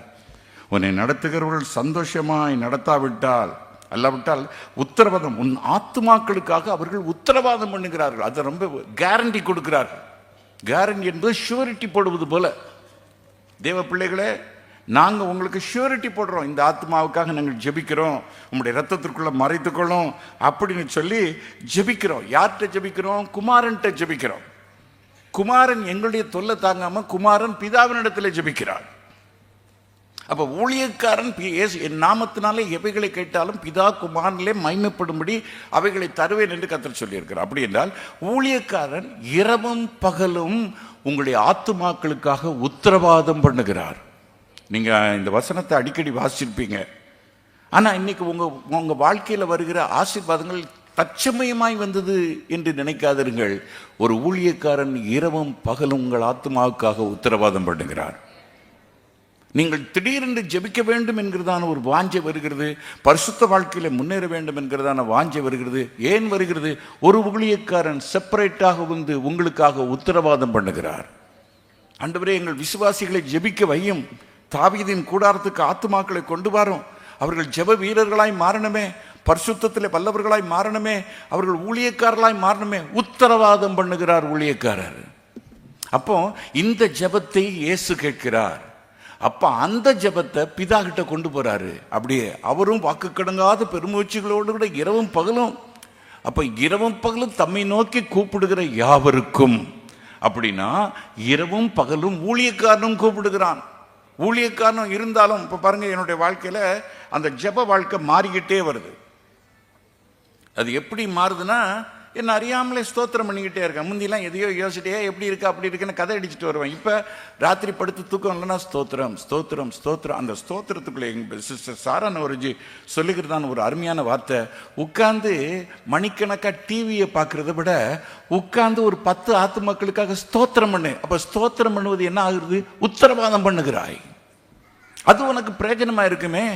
உட்கார்ந்து மணிக்கணக்காக டிவி முன்னுக்கு உட்கார்ந்து ஃப்ரெண்ட்ஸு கூட கதை அடிக்கிறத காட்டிலும் நான் என்னுடைய கை கீழ் இருக்கிற சபைகளுக்கெல்லாம் அதான் சொல்லுவேன். சும்மா அந்தந்த வேலையை பார்க்காதீங்க. உனக்கு கொடுக்கப்பட்டது ஊழியம், நீ உத்தரவாதி. ஆகவே அந்த உத்தரவாதத்தை சரியா ஆண்டவருடைய சமூகத்தில் கேரண்டி கொடுக்குற ஆண்டவருடைய சமூகத்தில். கேரண்டி என்பது லேசான காரியம் இல்லை. எனக்கு இப்பொழுதுக்கு பணம் தேவையா இருக்கிறது, தம்பிக்கு ஒரு பணம் தேவையா இருக்கிறதுன்னு வைத்துக்கொள்ளுங்கள். அப்போ அவன் வந்து என்கிட்ட கேட்குறான், எனக்கு 2 லட்சம் தேவை பாஸ்டர், பேங்க்ல எனக்கு உத்தரவாதம் பண்ணுங்கள். அதான் அர்த்தம். எனக்காக நீங்கள் ஷூரிட்டி கையெழுத்து போட வேண்டும் அப்படிங்கிறான். அப்போ நான் சொல்கிறேன், நீ கொடுத்த பணத்தை நீ கொடுத்துருவியாப்பா, வாங்கின பணத்தை கொடுத்துருவேன், இத்தனாம் தேதிக்குள்ளே நான் கொடுத்துருவேன் அப்படிங்கிறான். உடனே அவன் வார்த்தையை நம்பி என் சொத்துக்களை பேங்க்ல எழுதி வச்சு, நீங்கள் வாங்குற 2 லட்சத்துக்கு என் சொத்துக்கள் ஈடாக இருக்கும் என்று சொல்லி உத்தரவாதம் பண்ணுகிறேன். அதான் கேரண்டி. அப்போ ஒரு ஊழியக்காரன் கர்த்தருடைய சமூகத்திலே உங்கள் ஆத்துமாக்களை குறித்து உத்தரவாதம் பண்ணுகிறான். பிதா சொல்வார், இவன் கொடுக்க மாட்டான் பணம், ஜாக்கிரதையாயிரு, இவன் சரிப்பட மாட்டான் அப்படி இல்ல ஆண்டவரே, நான் கொத்தி எருவிடுவேன். அப்போ அது உத்தரவாதம். நல்லா பார்த்து செய்டா, நீ ரொம்ப ஏமாந்துக்கிட்டே இருக்க, பார்த்து செய்யும் பாரு. ஆனா நாங்க எங்களுக்கு சில நேரத்தில் இயேசு கிறிஸ்துவுக்கு மேல எங்களுக்கு இறக்கம் வந்துடும். பிதாவுக்கு மேல எங்களுக்கு இறக்க சுபாவம் வருதுனால தான் இன்னைக்கு சீரழிஞ்சிட்டு இருக்கோம். ஆண்டவர் சொல்றாரு, இல்ல இது நன்றி கெட்டவன், நன்றி கெட்டவா, இவளுக்கு ரொம்ப முதலிடம் கொடுக்காத. பாருங்க, உத்தரவாதம் 1-2 சாட்சிகள் வேணும் இல்லையா? 2 சாட்சிகள் வேணும் உத்தரவாதம் பண்ணும்போது. 2 சாட்சிகள். அப்ப 2 சாட்சிகள், நல்ல பணம் இருக்கிறவன், செல்வம் இருக்கிறவன், இவனுக்கு இவ்வளவு பணம் கொடுத்தீங்கன்னா, இவன் கொடுக்கலன்னா நான் இந்த பணத்தை கொடுத்துருந்தேன். அதான் உத்தரவாதம். அப்போ அவ யாரை நம்புறான்? பணம் பெறுகிறவர்களை இந்த உத்தரவாதி நம்புகிறான். அப்படிதானே? அப்போ நீங்க அந்த பணத்தை கொடுக்கலன்னா கையெழுத்து போட்டவனுக்கு மனமகிழ்ச்சி இருக்குமா? யோசிச்சு பாருங்க. அப்போ எத்தனை பேர் உத்தரவாதம் பண்றாங்க? சபையின் போதகர் உத்தரவாதம் பண்ணுகிறார், 2 பேருடைய சாட்சி. அடுத்தது யார் உத்தரவாதம் பண்றா? இயேசு உத்தரவாதம் பண்ணுகிறார். அப்ப 2 சாட்சியின் மூலமாக பிதாவினிடத்துல போகிறார், ஐயா இந்த பிள்ளைக்காக நான் உத்தரவாதம் பண்றேன், ஆகவே இவங்களுக்கு நீர் உதவி செய்யணும் அப்படின்னு சொன்ன உடனே இவன் தொந்தரவு தாங்க முடியல. ஐயா இவனை பற்றி கர்த்தருக்கு, அவர் சர்வ வல்லமையுள்ள தேவன், இவன் எப்படிப்பட்டவனை கர்த்தருக்கு தெரியும். ஆனால் ஊழியக்காரனுடைய தொந்தரவு, அவருடைய ரத்தத்தால் மீட்கப்பட்ட கர்த்தருடைய பிள்ளையினுடைய தொந்தரவு, அவருடைய ரத்தத்தினால் மீட்கப்பட்ட கர்த்தருடைய பிள்ளை போய் அலட்டிக்கிட்டே இருக்கான். அப்போ ஊழியக்காரன் இயேசுவை அலட்டுகிறான், இயேசு பிதாவை அலட்டுகிறார். இப்போ இதெல்லாம் ஒரு ஆவிகளுடைய உலகத்தில் நடந்துக்கிட்டே இருக்குது. அப்போ அவங்கள அலட்டும் பொழுது கர்த்தர் பார்க்குறாரு, சரிப்பா தொலைஞ்சு போ, உன் ஜெபத்தின் நிமித்தமாக, என் குமாரனுடைய இரத்தத்தின் நிமித்தமாக அவர்களுக்கு வருகிற சாபத்தை நான் நிறுத்தி வைக்கிறேன், அவர்களுக்கு வருகிற ஆசீர்வாதத்தை நான் பெருக பண்ணுகிறேன், அவர்களுக்கு வருகிற நன்மையை நான் கொடுக்கிறேன். உனக்கு திருப்தி தானே? உன் திருப்தி தான் ஏன் திருப்தி. ஆனா ஜாக்கிரதை, அந்த ஆள்கிட்ட கவனமாரு, எனக்கு மேல உனக்கு இறக்க வேண்டாம். நாங்க என்ன சொல்றோம்? ஆண்டவரே இந்த மரம் இந்த வருஷமும் இருக்கட்டும். நாங்க என்ன சொல்றோம்? உத்தரவாதம் பண்ணுகிறோம். என்ன கேரண்டியில? நீ கொடுத்துருவ, நீ சரியாயிருவ, நீ கொத்து எரு போட்ட உடனே நீ சரியாயிருவ அப்படின்னு கேரண்டியில நாங்க என்ன செய்யறோம்? இரவும் பகலும் விழித்திருந்து உத்தரவாதம் பண்ணுகிறோம். இதற்கு நீங்கள் கீழ்ப்படியாவிட்டால் எங்களுடைய உத்தரவாதம் அர்த்தமற்றதாக மாறிவிடும். அப்ப உத்தரவாதம் கொடுத்தவனும் மன மகிழ்ச்சியை இழக்கிறான், உத்தரவாதத்தை வாங்கி பிதாவினிடத்தில் கொடுத்த தேவனும் மனமகிழ்ச்சியை இழக்கிறார், ஆசீர்வாதத்தை கொடுத்த பிதாவும் மனமகிழ்ச்சியை இழக்கிறார். அப்போ சபையானது இன்றைக்கு இந்த உத்தரவாதத்திற்கு கீழ்ப்படியாதனாலே மனமகிழ்ச்சியை இழந்த ஒரு குடும்பமா, இயேசுவின் குடும்பமா இருக்கிறது. அதான் நம்ம பாடினோம், இயேசுவின் குடும்பம் ஒன்று உண்டு, அன்பு. ஒருத்தர் பாடினாரு, இயேசுவின் குடும்பம் ஒன்று உண்டு, அடிதடி சண்டை இங்கே உண்டு. அப்போ ஆண்டவர் எப்படி உத்தரவாதம் கொடுக்க முடியும்? நீ முரண்டு பிடிச்சி முரட்டாட்டம் பண்ணி விக்கிரகாரத்தை பண்ணிக்கிட்டு இருந்தானா அடி செடி சண்டை தான். இயேசுவின் குடும்பம் அன்பு நிறைந்த இடம் உண்டுன்னு நம்ம பாடுறோம். அவர் சொன்னார், அடிதடி சண்டை இங்கே உண்டு. நீ கொஞ்சம் யோசிச்சு பாருங்க. கர்த்தர் சொல்றாரு, இவன் என் வசனத்தின்படி நடப்பான். இன்னைக்கு பாஸ்டர் சார்ல்ஸ் சாரன் இதை பத்தி பேசியிருக்காரு. உத்தரவாதம் அது நல்லா நடக்கணும், தகப்பனை நீ மரியாதையா நடத்தணும், இப்படிலாம் சொல்லியிருக்கு. கண்டிப்பா என் மகன் கீழ்ப்படிவா, என் மகன் கீழ்ப்படிவான், எங்க ஆவிக்குரிய பிள்ளைகள் கீழ்ப்படினா அதுக்கு நேர்மாறா நீ நடத்தும் பொழுது அப்ப வீட்டில் என்ன இருக்கும்? இயேசுவின் குடும்பம் ஒன்று உண்டு, அடிதடி சண்டை இங்கே உண்டுன்னு தான் பாட வேண்டியிருக்கும். அன்பு நிறைந்த இடம்னா நம்ம பாட முடியாது. அப்போ அந்த பாட்டில் கர்த்தர் மனமகிழ்ச்சி அடைய முடியுமா? அந்த பாட்டில் கர்த்தர் சந்தோஷமா இருக்க முடியுமா? ஆகவே அருமையான கர்த்தருடைய பிள்ளைகளே, நீங்க பரலோகத்தை சந்தோஷப்படுத்தணும்னா உங்க ஊழியரை சந்தோஷப்படுத்தணும். நீ ஊழியக்காரனுடைய குடும்பமாக இருக்கலாம், அந்த ஊழியக்காரனுடைய வாழ்க்கையை நீ துக்கப்படுத்துவாயின்டா, நீ கர்த்தரை துக்கப்படுத்துற. கர்த்தரை துக்கப்படுத்துவாயின்னா உன் வாழ்க்கையில் பிரயோஜனமற்ற வாழ்க்கையாக இருக்கும். நீ எதை செய், இப்போ உனக்கு தெரியாது, எதை செய்தாலும் நஷ்டம், எதை செய்தாலும் வேதனை, எதை செய்தாலும் சாபம். காரணம் என்னன்னா, நாங்கள் முதல்ல எங்கள் குடும்பத்துக்காக உத்தரவாதம் பண்ணுவோம், அவங்க சரி வரலன்னா சபைக்காக உத்தரவாதம் பண்ணுவோம். அப்போ இரவும் பகலும் அவர்கள் உங்களுக்காக உத்தரவாதம் பண்ணுகிறார்கள், பரிந்து பேசுகிறார்கள். ராத்திரிலாம் எந்திரிச்சேன்னா நான் ஆண்டவர்கிட்ட சொல்லுவேன், எனக்கு கொஞ்சம் தூங்க விட ஆண்டவர், எனக்கு தூங்கணும்னு டாக்டர்ஸ் சொல்லியிருக்கிறாங்க, தூக்கம் வர முடியும். அப்படியே ஸ்தோத்திரம் ஸ்தோத்திரம், இந்த குடும்பத்துக்கு ஆஜபிக்கிறேன். இவங்க கிட்னி ஒர்க் பண்ணல, நாங்களே ஆண்டவரே நீர் இறங்க ஆண்டவரே. அடுத்தது ஆண்டவரே இவர்களுக்கு இந்த அடி வயிற்றுல கேன்சர், நாங்களே இறங்க ஆண்டவரே. அப்படி அந்த உத்தரவாதம் நம்மளை தூங்க விடாது. உங்களுக்கு தெரியாது, ஏன்னா நான் ஆட்களை இரவும் பகலும் சந்திக்கிறேன். அப்போ அது வரும்பொழுது அது எனக்கே வந்த மாதிரி இருக்குது. ஆண்டவரே நீர் கண்டிப்பாக, அன்னைக்கு ஒரு ஆள்கிட்ட அவர்கிட்ட அடி வயிற்றுல கேன்சர்னாரு, எண்ணெய் வாங்கிட்டு வாங்க பிரதர், எண்ணெய் கொடுத்துருவேன். ஆனால் அதுக்கு பிறகு நான் ஜெபிக்கிறேன் பாருங்க. ஒரு பாஸ்டர் ஜேஸ்தாஸ், அவர் கன்னியாகுமரி மாவட்டத்தில் இருந்தார். பாம்பு கடிச்சு தூக்கிட்டு வருவாங்களாம், தூக்கினாங்க போடே அப்படி மாறான். ஆனால் என்னடா இந்த பாஸ்டர் இவ்வளோ ரஃபா பேசுகிறாருன்னு பார்த்தா, படிக்கட்டில் போய் ஆண்டவரே அந்த சகோதரனுக்கு நீ சுகத்தை தாரும். ஒரு நாள் அதை பார்த்துட்டு அநேகர் ரட்சிக்கப்பட்டாங்க. அவர் ஜெபிக்கிறது, உத்தரவாதம் பண்ணுறது வெளியே தெரியாது. சில ஆட்கள் உத்தரவாதம் பண்ணுற மாதிரி நடிப்பாங்க ஊழியக்காரர், அது சரியான ஊழியம் அல்ல. ஆனால் அவன் உத்தரவாதம் பண்ணுது, தன் அறை வீட்டுக்குள்ளே போய் தன்னுடைய மனதை பூட்டி கொண்டு ஆண்டவரே நீர் இறங்கும், அதான் உத்தரவாதம். அப்படி உத்தரவாதம் பண்ணுகிற ஊழியனை நீங்கள் எப்படி நடத்த வேண்டும்? எல்லாம் சத்தமா சொல்லுங்க. துக்கத்தோடு நடத்தினால் அவன் இரவும் பகலும் உங்கள் ஆத்துமாக்களுக்காக உத்தரவாதம் பண்ணுகிறான். அப்படின்னா நாத்தானுக்கு தாவீதுக்கு ஒரு போதகர் இருந்தார், அவன் பேர் தான் நாத்தான்வேல் தீர்க்கதரிசி. அப்போ தாவீது பாவம் செய்த உடனே வசனத்தை தூக்கி கொண்டு நாத்தான்வேல் வருகிறான். ஒரு பெரிய ஐஸ்வர்யமான் இருந்தான், அவன் பிரசங்கம் பண்றான். அந்த பிரசங்கம் அவனுடைய பிரசங்கம் இல்ல, கர்த்தருடைய வார்த்தை.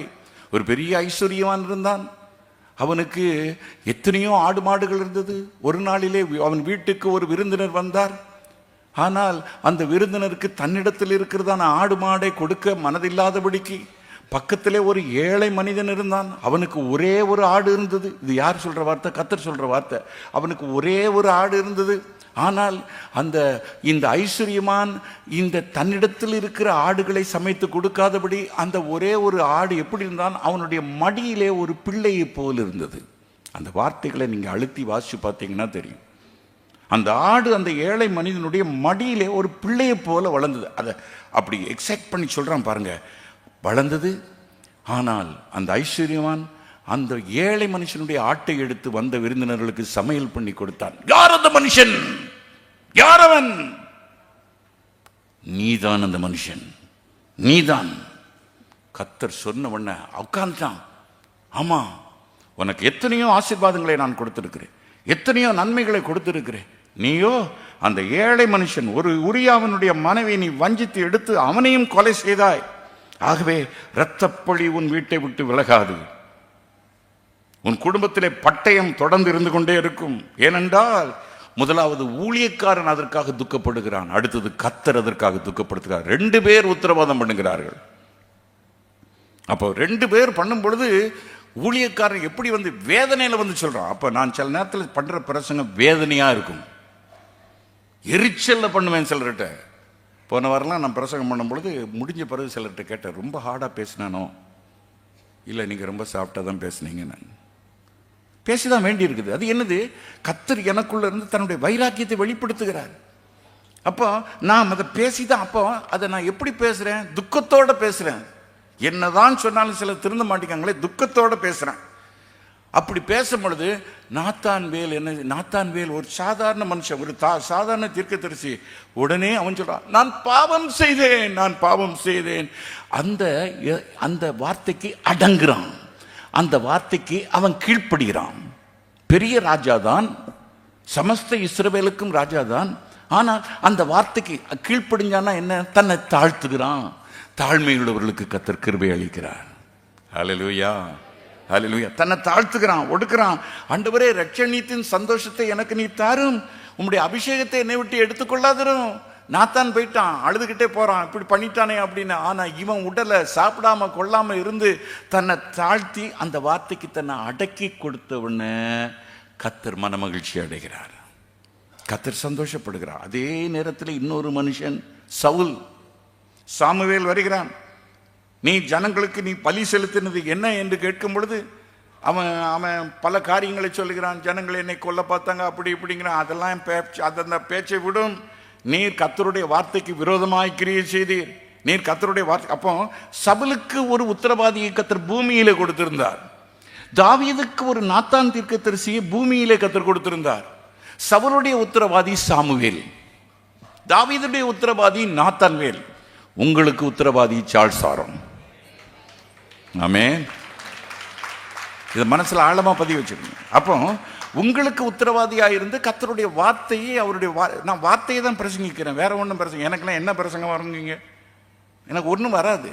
ஆனால் அந்த வார்த்தையை எனக்கு கொடுத்து, பேசு மகனே பேசு, எனக்கு பதிலாக நீ பேசு. நான் ஆவியா இருக்கிறேன், நான் டைரக்டாக ஜனங்களோடு கூட பேச முடியாது. நீ பேசு. நீ அந்த வார்த்தைக்கு கீழ்ப்படிந்து அடங்கினால், ஒவ்வொரு பிரசங்கத்தை பண்ணிட்டு, ஆண்டவரே இவர்களை ஆசீர்வதி, இந்த வார்த்தை வரும்போது அந்த வார்த்தைகளுக்கு ஒவ்வொருவரும் கீழ்ப்படிய வேண்டும், அப்படிதான் ஜெபிச்சுட்டு வந்திருக்கேன். அது ஒரு உத்தரவாதம். ஆனால் சவுல் என்ன சொன்னான்? சவுல் ஒரு நேரமும் தன்னை தாழ்த்தல. சில ஆட்கள் செய்யறதெல்லாம் செய்வாங்க, தாழ்த்தவே மாட்டாங்க, அப்படியே அதிலேயே போயிட்டு இருப்பாங்க. அவங்க விடிய காலத்தில் எத்தனை மணிக்கு எந்திரிச்சு தாவீதின் கூடாரம் இல்லை, சாலமோனின் கூடாரம் இல்லை, எசேக்கியாவின் கூடாரம் போட்டாலும் ஜெபம் கேட்கப்படாது. 1 மணிக்கு மேலே போவாங்க, 2 மணிக்கு மேலே போவாங்க, ஜெபிப்பாங்க. ஒரு ஜெபமும் கேட்கப்படாது. அந்த ஜெபம் பிரயோஜனமற்ற ஜெபம். ஏன்னா தன்னை தாழ்த்தல, தன்னுடைய குற்றத்தை சரி பண்ணல. அப்படிதான் சவுல் தன் குற்றத்தை சரி பண்ணவில்லை. பண்ணாம என்னோடு கூட பலி செலுத்த வாரும். யாரை பார்த்து சொல்றான்? எதுக்கு சொன்னா? ஜனங்கள் நீர் வராவிட்டால் என்னை மதிக்க மாட்டார்கள். அவன் வார்த்தையை பார்த்தீங்களா? என்னை மதிக்க மாட்டார்கள். அப்ப அவன் மன்னிப்புல ஒரு பெருமை இருக்குது. தாவீது சொன்னான், ஐயா என்ன மன்னியும். அது தான் அடங்குதல். உத்தரவாதிக்கு அடங்குறான். ஆனால் சவுல் சொல்லுகிறான், நீர் என்னோடு கூட பலி செலுத்த வராவிட்டால் அந்த ஜனங்கள் என்ன மதிக்க மாட்டாங்க, அதனால என்னோடு கூட வரும். அவன் திரும்பும் பொழுது சால்வையை பிடிச்சு இழுத்தான். அந்த சால்வை கிழிந்து போனது. கர்த்தர் சொல்லுகிறார், உத்தரவாதி சொல்லுகிறான், கர்த்தர் சொல்லுகிறார், உன் ராஜ்யத்தை கிழித்து அதை ஒரு பகுதி இன்னொருவனுக்கு கொடுப்பேன். என்ன தீர்க்க தரிசனம் பார்த்தீங்களா? என்ன தீர்க்க தரிசனம்! தேவ பிள்ளைகளே, அவனை கர்த்தர், ஒரு சாதாரண மனுஷன் தான் சாமுவேல், உத்தரவாதி. ஆசாரியர்கள் ஏராளமானவர்கள் இருக்கிறார்கள். ஒரு உசியாவுக்கு உத்தரவாதம் பண்ணுகிறவர்கள் ஆசாரியர்கள், கர்த்தருடைய ஊழியத்தை செய்கிற ஆசாரியர்கள். அப்போ இந்த ஆசாரியர்கள் இவன் என்ன செய்யறான்? இந்த ஆசாரியர்கள் இவருடைய வேலை என்ன? ஆண்டவரே, எங்க ராஜாவை ஆசீர்வதியும், அவர் உமக்கு செம்மையானதை செய்கிறார். உசியா நல்ல செம்மையானதை செய்தான். எங்கள் ராஜாவை ஆசீர்வதியும், அவரை பலப்படுத்தும், அவரை மேன்மைப்படுத்தும். அவர் நல்லா இருந்தால் தான் நாங்கள் நல்லா இருக்க முடியும், நாங்கள் நல்லா இருந்தால் தான் ராஜ்யத்தில் இருக்கிற குடிமக்கள் நல்லா இருக்க முடியும். இப்படி என்று சொல்லி உத்தரவாதம் பண்ணுகிற ஆசாரியர்கள். சாமுவேல் சவுலுக்கு உத்தரவாதம் பண்ணினான். நாத்தான் தீர்க்கதரிசி தாவீதுக்கு உத்தரவாதம் பண்ணினார். இப்பொழுது ஆசாரியர்கள் யாருக்கு? உசியாவுக்கு உத்தரவாதம் பண்ணுகிறார்கள். அந்த ஜெபத்தை தான் கர்த்தர் கேட்கிறார். நீங்க நினைக்கிறீங்களா இயற்கையாகவே எங்களை கர்த்தர் ஆசிரியர்? நோ. ஒருத்தன் உட்கார்ந்து இரவும் பகலும் உங்கள் ஆத்துமாக்களுக்காக உத்தரவாதம் பண்ணியிருக்கிற அப்படின்னாலே அவனுக்கு கீழ்ப்படிந்து அடங்கினால் உங்களுக்கு ஆசீர்வாதம். அப்போ உசியா என்ன சொல்றான்? அப்போ ஒவ்வொருவருடைய முன்னேற்றத்திற்கு ஒரு பேக்ரவுண்ட் இருக்குதுங்க. பேக்ரவுண்ட் இல்லாமல் கர்த்தர் ஆசீர்வதிக்க மாட்டாரு. அப்போ குடும்பத்தில் ஒரு புருஷன் முன்னேறினால் மனைவி ஒரு பேக்ரவுண்ட். அந்த மனைவி தன் புருஷனுக்காக ஜெபிக்க வேண்டும். ஒரு புருஷன் தூர தேசத்துக்கு போயிருந்தாராம். அவர் ரொம்ப நல்ல மனைவியை நேசிக்கிறவர். ஆனால் தூர தேசத்தில் அவருக்கு சில விழுகைகள் வந்தது. இந்த மனைவி உட்கார்ந்து இரவும் பகலும் ஆண்டவருடைய சமூகத்தில் அழுது ஜெபித்து, ஆண்டவரை தூர தேசத்துக்கு போயிருக்கிற அவருடைய கற்பை பாதுகாத்துக்கொள்ளும், அவர் எந்த இடத்திலும் தவறிவிடக்கூடாது, இரவும் பகலும் உத்தரவாதம் பண்ணி ஜெபித்து கொண்டிருந்தார். அப்போ இவர் ஒரு தவறுதலான இடத்திற்கு போகும் பொழுது கர்த்தர் அவரை தடுத்து நிறுத்தினார். அவரை எங்கே போக விடவில்லை. அவருடைய உணர்ச்சிகள்லாம் செத்து விட்டது. அவர் வீட்டுக்கு வந்து பேசினார். ஒரு கடிதம் எழுதினாராம், நீ இந்த நேரத்தில் ஜெபிச்சிட்டு இருந்தியோ அப்படின்னு கேட்கும்போது அந்த நேரத்தில் அந்த மனைவி உத்தரவாதம் பண்ணி கொண்டு இருக்கிறார். அதனால கர்த்தர் அவருடைய இருதயத்தை அப்படி மாற்றி, கர்த்தர் சமீபத்திற்கு மாத்திரம்தான் தேவன் அல்ல, தூரத்திற்கும் தேவனாக இருக்கிறார். அப்போ அந்த இருதயத்தை மாற்றி திருப்பி கொண்டு வந்தார். காரணம், அவர் பாவத்தில் விழாதபடிக்கு ஒரு மனைவி உத்தரவாதம் பண்ணுகிறார். நீங்கள் உங்கள் ஆத்துமாக்களை அழிக்க விடாதபடிக்கு ஊழியக்காரர்கள் ஆசாரியர்கள் உத்தரவாதம் பண்ணுகிறார்கள். இந்த உத்தரவாதத்தை கேட்டு குமாரன் பிதாவினிடத்தில் உத்தரவாதம் பண்ணுகிறார். பிதா உங்களை ஆசீர்வதிக்கிறார். அப்படிதான் வர வர உசியா பலத்தான். இது யார் காரணம்? ஒரு 7 ஆசாரியர்கள் உட்கார்ந்து உத்தரவாதம் பண்றாங்க. அவன் சபிச்சிட்டான், நீங்க செத்தீங்க. அவன் ஆசீர்வதிச்சிட்டா நீங்க ஆசீர்வாதம் பெறுவீங்க. எப்போ ஆசீர்வாதம் பெறுவீங்க? அவன் வார்த்தைக்கு கீழ்ப்படி. நீ பூனையா ஆட்டுக்குட்டியா எங்க கையில இருந்தால் தான் நாங்கள் ஆசீர்வதிக்க முடியும். பாம்பா மாறினா பிடிச்சி கிழிச்சு போட்டுருவோம். நான் கிழிச்சா கர்த்தரும் கிழிச்சிருவாரு. ஏசு கிழிச்சாருன்னா பிதாவும் சேர்ந்து கிழிப்பாரு. பிறகு அம்பேல் உங்க குடும்பம். எத்தனை பேருக்கு நான் சொல்றது புரியுது? ரொம்ப ரஃபா போகுதோ அப்படிதான் போகும். நீங்க திருந்தன்னா அப்படிதான் போகும். தேவ பிள்ளைகளே, அப்போ ஆசாரியர்கள் உத்தரவாதம், ஆண்டவரே எங்க ராஜாவா. அப்போ நீங்க என்னுடைய முன்னேற்றத்திற்கு யாரு காரணம்? நீங்க தான் காரணம். அப்ப நீங்க எனக்காக உத்தரவாதம் பண்ணணும். சொல்றது புரியுதா? ஆண்டவரே எங்க ஊழியரை ஆசீர்வதியும், எங்க ஊழியர் சுகமா இருந்தாதான் அவர் எங்களுக்காக உத்தரவாதம் பண்ணுவார். புரியுதா உங்களுக்கு? அதான் ஒருவர் பாரத்தை ஒருவர் சுமந்து கிறிஸ்துவின் பிரமாணத்தை நிறைவேற்றுங்கள். அன்னைக்கு இந்த தம்பி வந்தான். பாஸ்டர், நான் ஒரு தரிசனம் கண்டேன், உங்க மேல ஒரு மகிமை இருக்குது, அந்த மகிமையில நிறைய அம்புகள் வந்து விழுது, ஆனால் அந்த மகிமைக்குள்ளே வந்து உழாதபடிக்கு அந்த அம்புகள்லாம் முறிஞ்சு கீழே விழுது. காரணம் என்னன்னா, அவனுக்கு என் மேலே ஒரு பாசம். எல்லாரும் உத்தரவாதம் பண்ண முடியாது. பாசம் உள்ளவர்கள் தான் உத்தரவாதம் பண்ண முடியும். மற்றவங்கெல்லாம் ராக்கி பிசாசை பிச்சு அழிக்க பார்ப்பாங்க. ஆனால் யார் உத்தரவாதம் பண்ண, என் மேலே உண்மையான பாசம், உண்மையான அன்பு இருந்ததுனால அந்த தரிசனம் கற்றுக்கண்ணா. நான் உங்களுக்காக உத்தரவாதம் பண்ணுவதற்கு காரணம் என்ன? உங்கள் மேலே உண்மையான பாசம் இருக்கிறது. அதனால ஆசாரியர்களுக்கு என்ன வந்தது? அவர்களுக்கு உசியாவின் மேல் ஆண்டவரே, எங்க ராஜா நல்லா இருந்தா நாங்க நல்லா இருப்போம், நாங்க நல்லா இருந்தா ராஜ்யம் நல்லா இருக்கும், ஆசீர்வாதமா இருக்கும். உத்தரவாதம் பண்ணி ஜெபிக்கிறார்கள். ஒரு புருஷனுக்கு மனைவி உத்தரவாதி, சபைக்கு போதகர் உத்தரவாதி, அந்த போதகருக்கு இயேசு உத்தரவாதி. அந்த இயேசு இரவும் பகலும் வாக்கு கடங்காத பெருமூச்சுகளோடு கூட தேவனிடத்தில் பிதாவினிடத்தில் வேண்டுதல் செய்து கொண்டே இருக்கிறார். இங்க ஒரு குமாரன், என் பிள்ளை உட்கார்ந்து இந்த விசுவாசிக்காக ஜெபிக்கிறார். ஆண்டவரே, இந்த ஜெபத்துக்கு பதில் கொடும். அதான் வேதத்தில் சொல்லப்பட்டிருக்கிறது. அவர்கள் இரவும் பகலும் உத்தரவாதம் கொடுக்கிறார்கள். அதான் இஸ்ரவேலை காக்கிறவர் உறங்குறதும் இல்லை. என்ன வார்த்தை அப்படி டேலியாகி வருதா? என்ன அழகா டேலியாகி வருதா? ஆனா நல்லா கவனிச்சுக்கிடுங்க. அந்த உத்தரவாதத்தில் கொஞ்சம் சீர்கேடு வந்தது. உசியாவே அவன் ஜெபிச்சுட்டு கடைசியில் அவன் போய் தூபம் காட்ட ஆரம்பிச்சிட்டான் தேவனுக்கு. எப்பா தூபம் காட்டுவது உமக்கு அர்த்ததில்லை. அப்போ அவன் சொல்கிறாங்க, ஆசாரிகள் சொல்கிறாங்க, இது உமக்கு மேன்மையாக லபிக்காது. அந்த வார்த்தையை நீங்கள் கவனிக்கணும். இது உமக்கு மேன்மையாக இராது. அப்போ இதுவரைக்கும் ஆசீர்வாதம் பலிக்குது. ஆசாரியன்னு சொல்லிட்டா அது லயிக்க மாட்டேங்குது. அவன் வாயில தான் எல்லாம் இருக்குது. ஊழியக்காரனுடைய வாயில தான் நன்மை, தீமை, ஆசீர்வாதம். உங்க ஆசீர்வாதம், உங்க குடும்ப ஆசீர்வாதம், எதிர்காலத்தின் நன்மை. அது என் குடும்பமா இருக்கலாம், உங்க குடும்பமா இருக்கலாம். ஒரு வார்த்தை டக்குன்னு விட்டான தொலைஞ்ச. ஒரு வார்த்தை இப்படி என்ன வேதனைப்படுத்திய பாவி விளங்குவியா, தொலைஞ்சுது. அந்த சாபம் அப்படியே போயிட்டு இருக்கும். அது குடும்பமா. ஏன்னா ஒரு ஊழியக்காரன் வாசலில் நின்று சபித்தான். தேவ பிள்ளைகளே, அதனால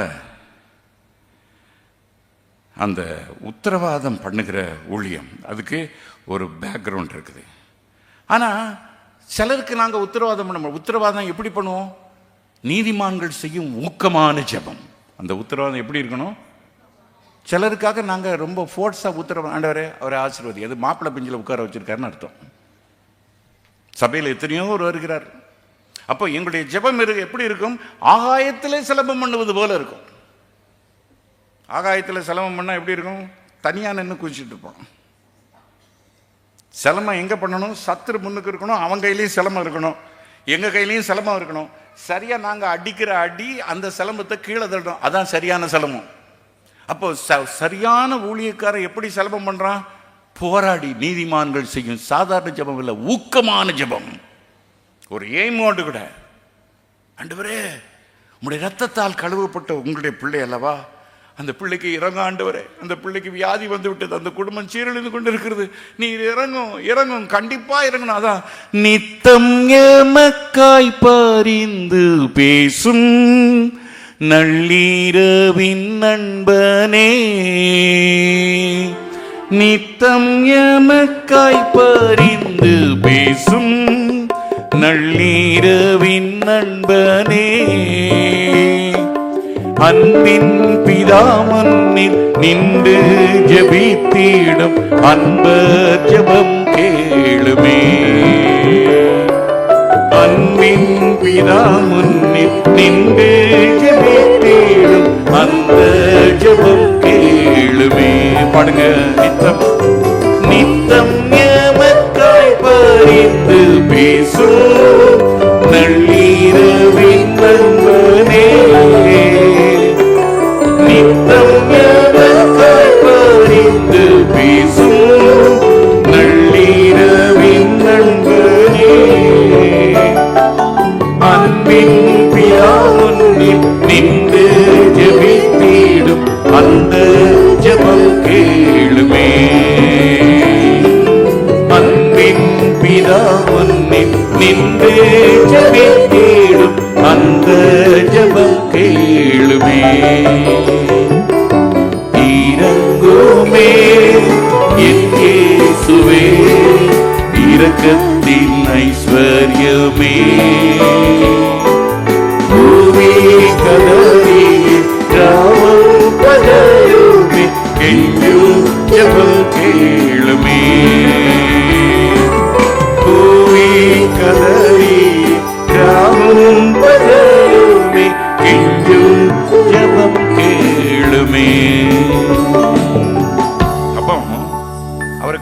பாட்டு, இந்த பாட்டுல சொல்ல நள்ளிரவின் நண்பனே. அப்ப ஊழியக்காரன் நினைச்சுக்கிறான் இரவும் பகலும் அவரை நோக்கி கூப்பிடுகிறான். பிதா குமாரன் நினைச்சுக்கிறான் இரவும் பகலும் அந்த ஜெபத்தை தூக்கிட்டு பிதா கிட்ட போறார். அதனாலதான் நள்ளிரவின் நண்பன். எப்படி கூப்பிடுறான்? ஆகாயத்துல செலபம் பண்ணுவது போல கூப்பிடல. ஆனா சிலருக்கு ஆகாயத்துல செலபம் பண்ற மாதிரி தான் கூப்பிடுறான். ஆண்டவரே அவர் ஜெபிக்க சொன்னாரு, சோத்திர ஆசீர்வதி. ஏன்னா அவன் மாப்பிள்ளை பெஞ்சில் உட்காந்துருக்கான். சபைக்கு வந்து பிரயோஜனம் கிடையாது, சபையில் ஊழியக்காரனை சந்தோஷப்படுத்துறது கிடையாது, செய்கிற காரியெல்லாம் இடும்பு, என்ன சொன்னாலும் கீழ்ப்படுகிறது கிடையாது. அவன் போகிற போக்கிலே அவனுக்காக நான் நிறைய பேருக்கு ஜெபத்தை நிறுத்திட்டேன். நிறைய பேருக்கு நான் ஜெபிக்கல. ஏன்னா வேஸ்ட், அந்த ஜெபம் வேஸ்ட்டு.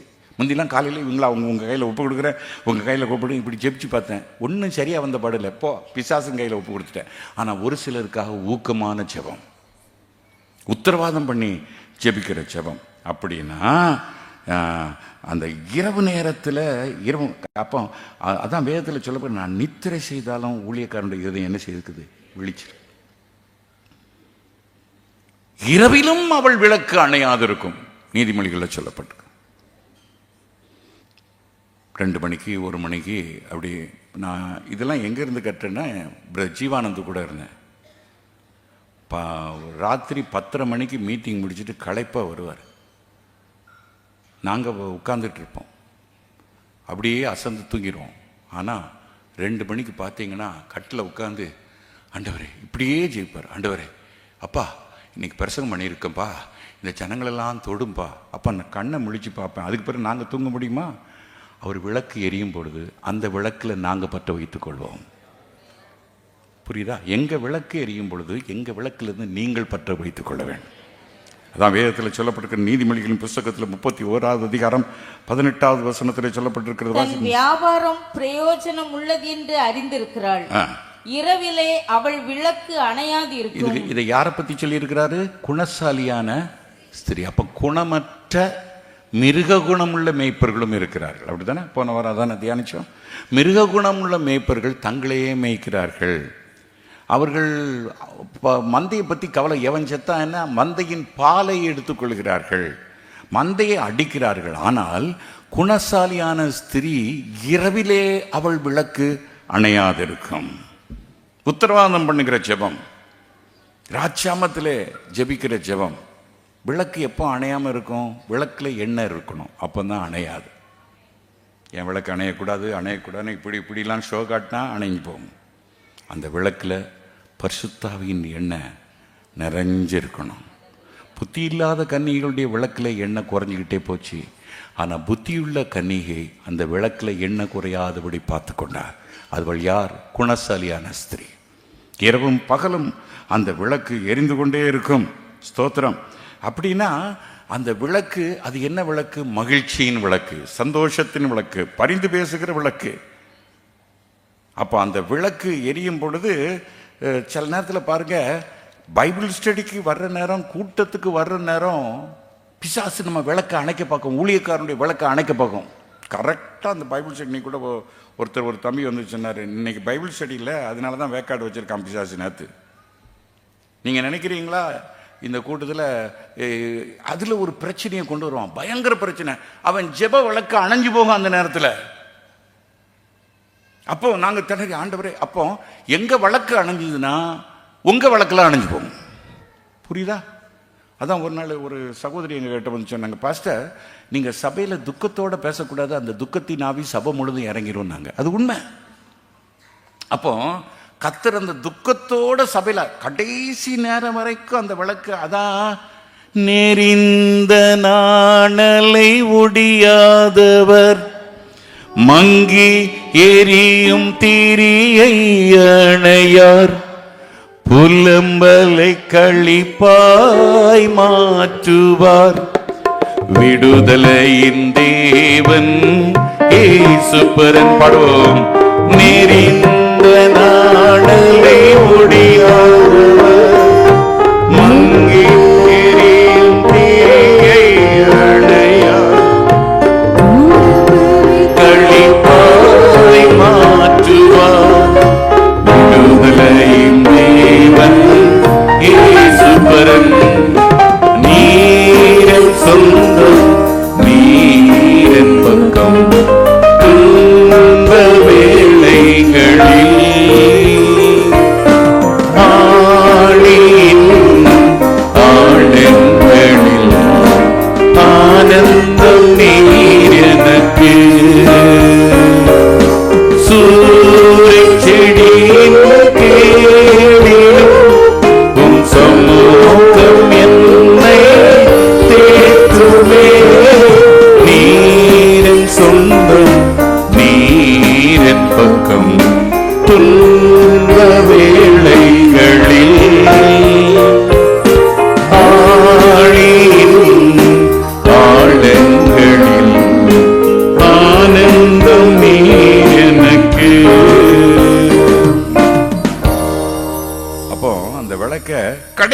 நேரத்தில் எரிய வச்சிடுறாரு.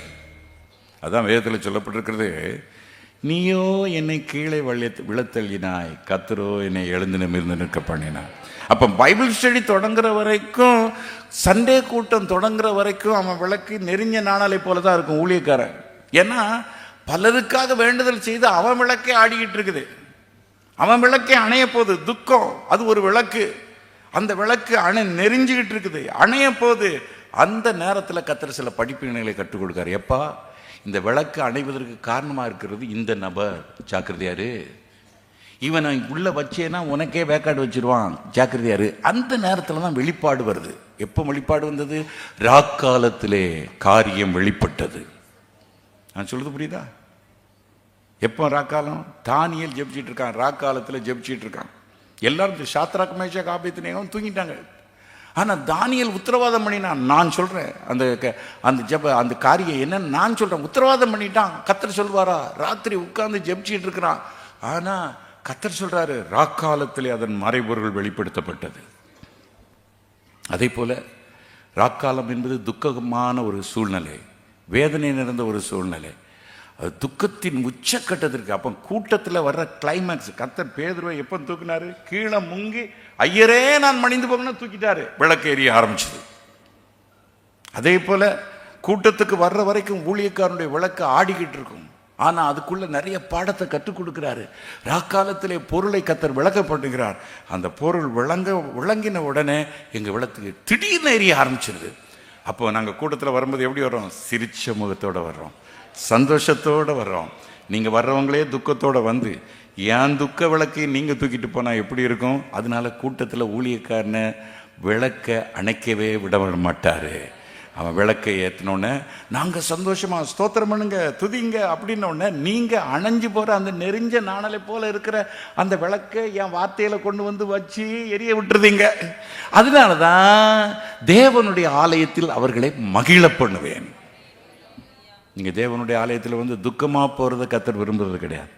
உங்களையும் என்னையும் கர்த்தர், ஊழியக்காரனையும் உத்தரவாதம் பண்ணுகிறவர்களையும் மகிழ பண்ணுவேன் என்று கர்த்தர் சொல்லியிருக்கார். பாருங்க, ஊழியத்தில் எவ்வளவு டாக்டிக்ஸ் இருக்குது பார்த்தீங்களா, எவ்வளவு ரகசியம் உள்ளே இருக்குது பார்த்தீங்களா.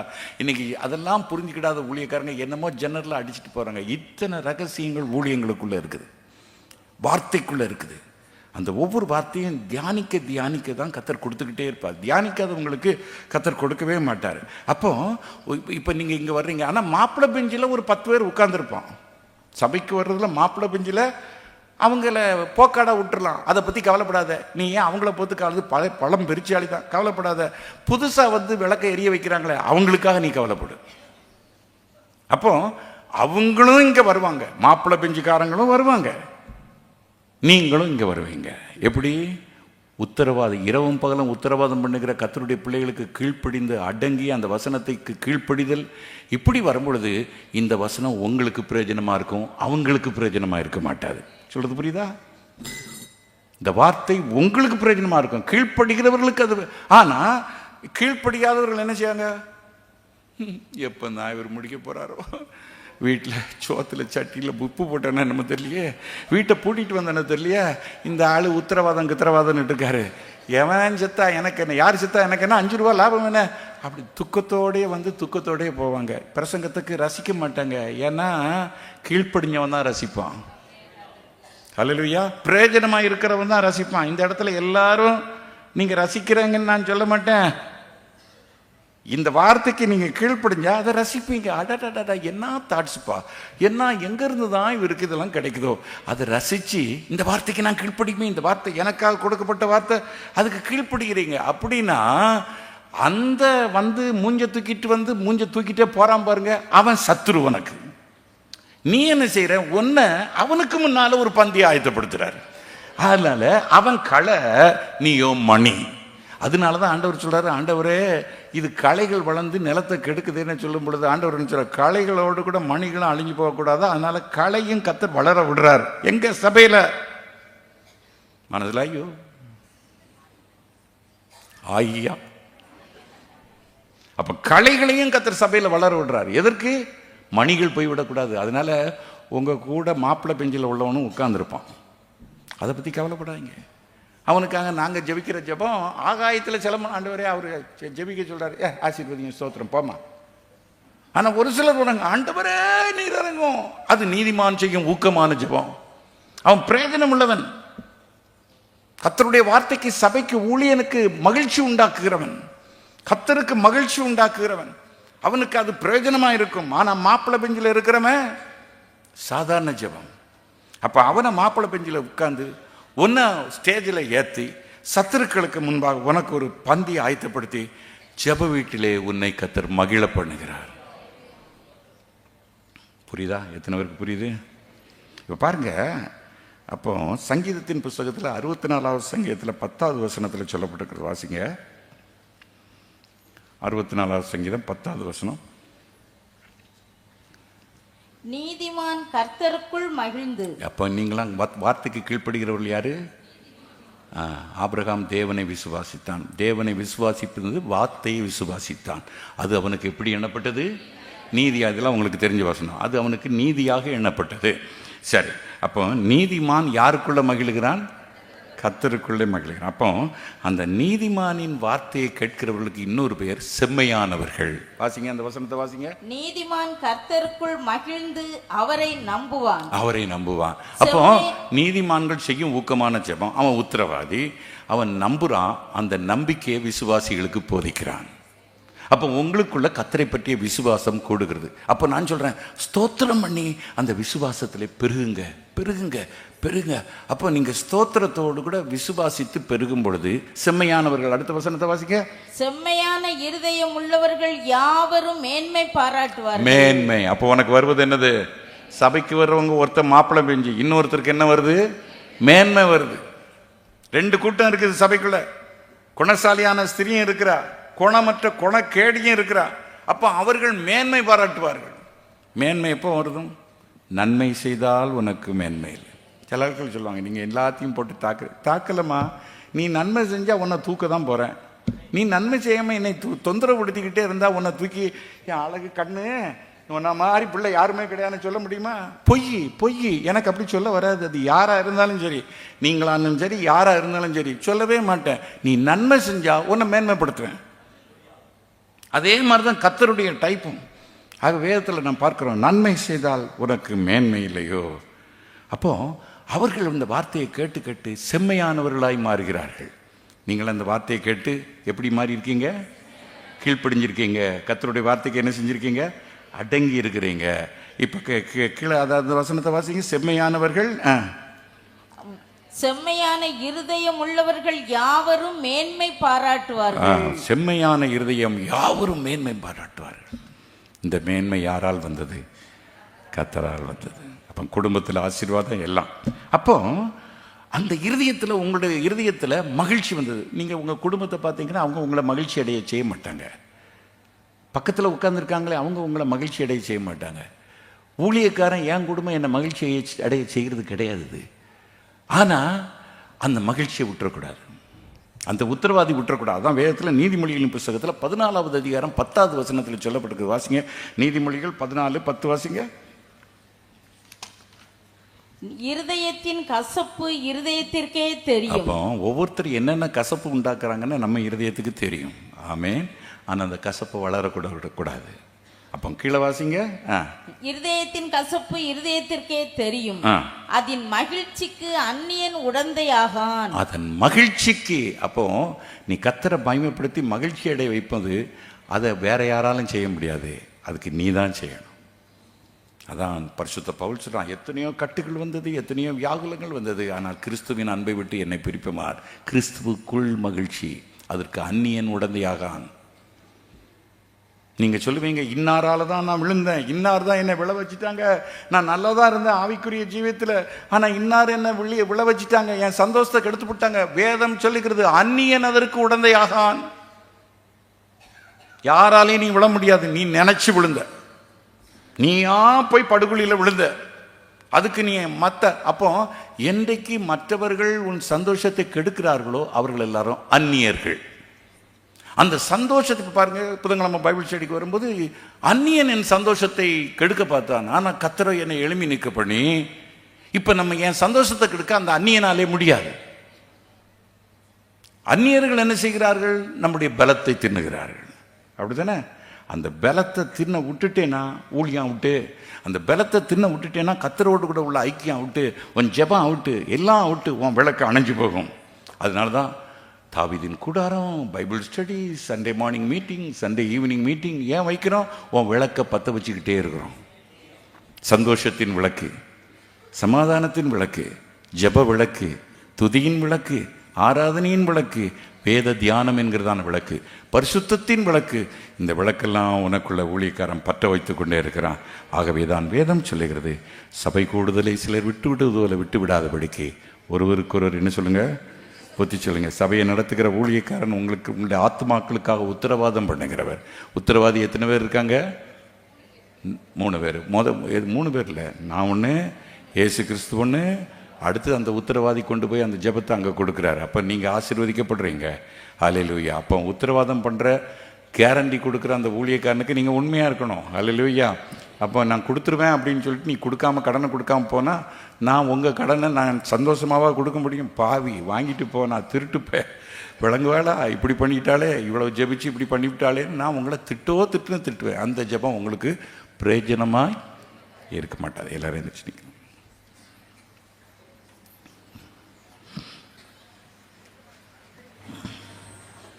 எல்லாரும் ஆண்டவருடைய முகத்தை நோக்கி பார்த்து, எத்தனை பேருக்கு இந்த செய்தி விளங்கல? கையை வைத்துங்க. நீங்கள் விளங்கின உடனே நீங்கள் உடனே விளங்குனியா சொல்ல போகிறீங்க? எங்கள் பிள்ளைகளை பற்றி எனக்கு தெரியாது. சரி, கர்த்தரை ஸ்தோத்திரம் பண்ணுவோம். அப்படி உங்களை நடத்துகிறவர் உங்கள் ஆத்மாக்களுக்காக உத்தரவாதம் பண்ணுகிறபடினாலே அவர்கள் சந்தோஷத்தோடே உங்களை நடத்தும்படி இரவும் பகலும் உங்களுடைய ஆத்மாக்களுக்காக விழித்திருக்கிறவர். குணசாலியான ஸ்திரீயினுடைய விளக்கு இரவிலும் அணையாது இருக்கும். அந்த வார்த்தையெல்லாம் அப்படியே கோர்வையாக கொண்டு வாங்க. அவருடைய விளக்கு அணையாது இருக்கும். இரவும் பகலும் விண்ணப்பம் செய்து கொண்டிருக்கிறார், உங்களுக்காக உத்தரவாதம் பண்ணுகிறார். ஆகவே ஆசாரியர்கள் ராஜாவுக்காக உத்தரவாதம் பண்ணுகிறபடினாலே ராஜ்யபாரம் செழித்தது. ஆசாரியனாகிய நாத்தான் தாவீதுக்காக உத்தரவாதம் பண்ணினான்.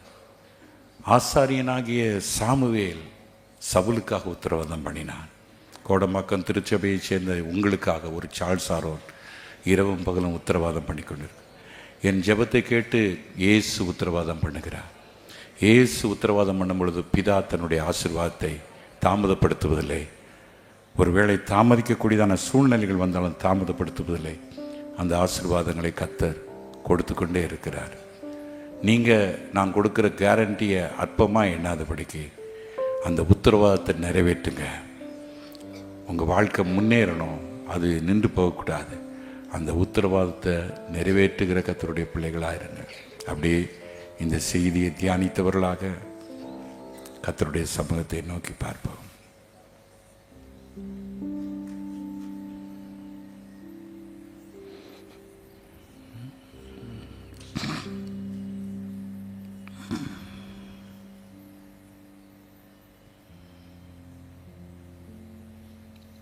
ராஜா, எங்களை ஆசீர்வதிக்கிற ஒரே ஒரு பிரபு நீங்க தான். அந்த ஆசீர்வாதத்தை சபையின் மூலமாக மக்களுக்கு நீர் கொடுத்துரு. ஊழியக்காரனுடைய ஜெபத்தின் மூலமாக மற்றவர்களுக்கு கொடுக்கிறீர். அதற்காக சபையை உம்முடைய திரு இரத்தத்தினால் கழுவி மீட்டெடுத்து அந்த இரத்தத்தை உத்தரவாதமாக வைத்துக்கொண்டு எங்களை ஆசீர்வதிக்கிறீர். அதற்காக ஸ்தோத்திரம். எல்லா துதிக்கும் கனத்திற்கும் மகிமைக்கும் பாத்திரரே, உங்களை நாங்கள் ஸ்தோத்தரிக்கிறோம், உங்களை நாங்கள் மகிமைப்படுத்துகிறோம். கஷாபாதிர அப்படியே அந்நிய பாஷைகளை பேசி ராஜாவை மகிமைப்படுத்தும். இது முக்கியமான பைபிள் ஸ்டடி. கர்த்தர் உங்களுக்கு இந்த மாதத்தில் ஒரு நல்ல ஸ்ட்ராங் பைபிள் ஸ்டடியை கர்த்தர் கொடுத்துருக்கிறார். ஹல்லேலூயா. நீங்கள் புரிஞ்சு கொண்டு அதை நடத்தினால் ஊழியக்காரன் மேலே கோவப்படாதீங்க. ஏன்னா ஊழியக்காரன் கொடுக்குற வார்த்தை அவன் வாயிலிருந்து புறப்படுகிற வார்த்தை இல்லை. உங்கள் உத்தரவாதி வார்த்தை, இயேசு கொடுக்கிற வார்த்தை. அந்த வார்த்தைக்குள்ளே நீங்கள் மறைஞ்சிருந்தா பிதாவின் ஆசீர்வாதத்தை பெற்றுக்கொண்டே இருப்பீங்க. உங்களை நடத்துகிற ஊழியக்காரன் துக்கத்தோடு நடத்தக்கூடியது. அப்படி நடத்தினா உங்களுக்கு ஆசீர்வாதமாக இருக்காது, அது சாபமாயிரும். உங்களை நடத்துகிற ஊழியக்காரர் உங்களை சந்தோஷத்தோடு நடத்தணும். அப்பொழுது அது உங்களுக்கு ஆசீர்வாதமாக இருக்கும். கஷாபா காரபா கசீரதியா பக்கி கபாரியா இக்கரியா கதாரியா கதியா கரடபா. அந்த பாட்டை எடுப்பா. நித்தம் எனக்காக அதுக்கு அடுத்த சரணத்தை பாடுவோம். அந்த இறங்குமே என்னேசுவே, அல்லேலூயா, இறங்குமே என்னேசுவே. அடுத்த சரணத்தை பாடும். அடுத்த சரணம். இப்ப மற்றவங்களுக்காக நம்ம உத்தரவாதம் பண்ண போறோம். உற்றார் பெற்றார் நம்முடைய குடும்பங்களுக்காக உத்தரவாதம் பண்ண போறோம். நீங்க அழுது ஜெபிங்க. ஆண்டவரே, தாவீதின் கூடாரத்தில் வந்து ஜெபிக்கிறவங்க இங்கேயும் ஜெபிங்க. உற்றார் பெற்றாரும் குடும்பங்களும் மற்றும் பலர் மாழ்வதே. உற்றார் பெற்றோரும் குடும்பங்களும் மற்றும் பலர் மாழ்வதை. உற்றார் பெற்றோரும் குடும்பங்களும் மற்றும் பலர் வாழ்வதை கண்டு சகித்திடாதென்று ஜெபித்திடும் கண்ணீர் ஜெபம் கேளுமே. கண்டு சகித்திடாதென்று ஜெபித்திடும் கண்ணீர் ஜெபம் கேளுமே. இறங்குமே என் இயேசுவே, இரக்கத்தின் ஐஸ்வர்யமே. கூவி கதறி ராவல் பகலுமே என்றும் ஜெபம் கேளுமே. கூவி கதறி ராவல் பகலுமே என்றும் ஜெபம் கேளுமே.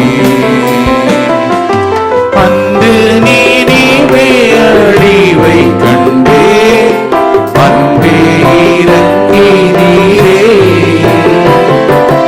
அன்று நீவே அழிவை கண்டே அன்பே இறங்கி நீரே. யோனா உரைத்த தம் ஆலோசனை தந்து ஏழை. எங்க தேசத்துக்காக நாங்கள் ஜெபிக்கிற மாட்டோம். எங்க தேசத்திற்காக உத்தரவாதம் பண்ணுவோம். ஆலோசனை தந்து ஏழை ஜெபம் கேளுமே. இறங்குமே என் இயேசுவே, இரக்கத்தின் ஐஸ்வர்யமே. கூவி கதறி ராவும் பகலுமே கெஞ்சும் ஜெபம் கேளுமே. கூவி கதறி ராவும் பகலுமே கெஞ்சும் ஜெபம் கேளுமே. ஐந்து கண்டத்தின் ஜனத்திற்காக ஐந்தாயங்கள் ஏற்றீரே. ஐந்து கண்டத்தின் ஜனத்திற்காக ஐந்தாயங்கள் ஏற்றீரே. தேவன் இல்லை என்று கூறி மடிவூரை தேடும் ஜெபம் கேளுமே. தேவன் இல்லை என்று கூறி மடிவூரை தேடும் ஜெபம் கேளுமே. இறங்குமே என் இயேசுவே, இரக்கத்தின் ஐஸ்வர்யமே. ஐஸ்வர்யமே. கூவி கதறி ராவும் பகலுமே கெஞ்சும் ஜெபம் கேளுமே. கூவி கதறி ராவும் பகலுமே. எல்லாரும் சேர்ந்து கரங்களை தாரும் உயிர் மீட்சி சபைதனில். தாரும் உயிர் மீட்சி சபைதனில் சோரும் உள்ளம் நீளவே. தாரும் உயிர் மீட்சி சபைதனில் சோரும் உள்ளம் நீளவே. ஆமென். கர்த்தாவே உம் ஜனம் சத்த நிலை மாற பக்தர் ஜெபம் கேளுமே. கர்த்தாவே உம் ஜனம் சத்த நிலை மாற பக்தர் ஜெபம் கேளுமே.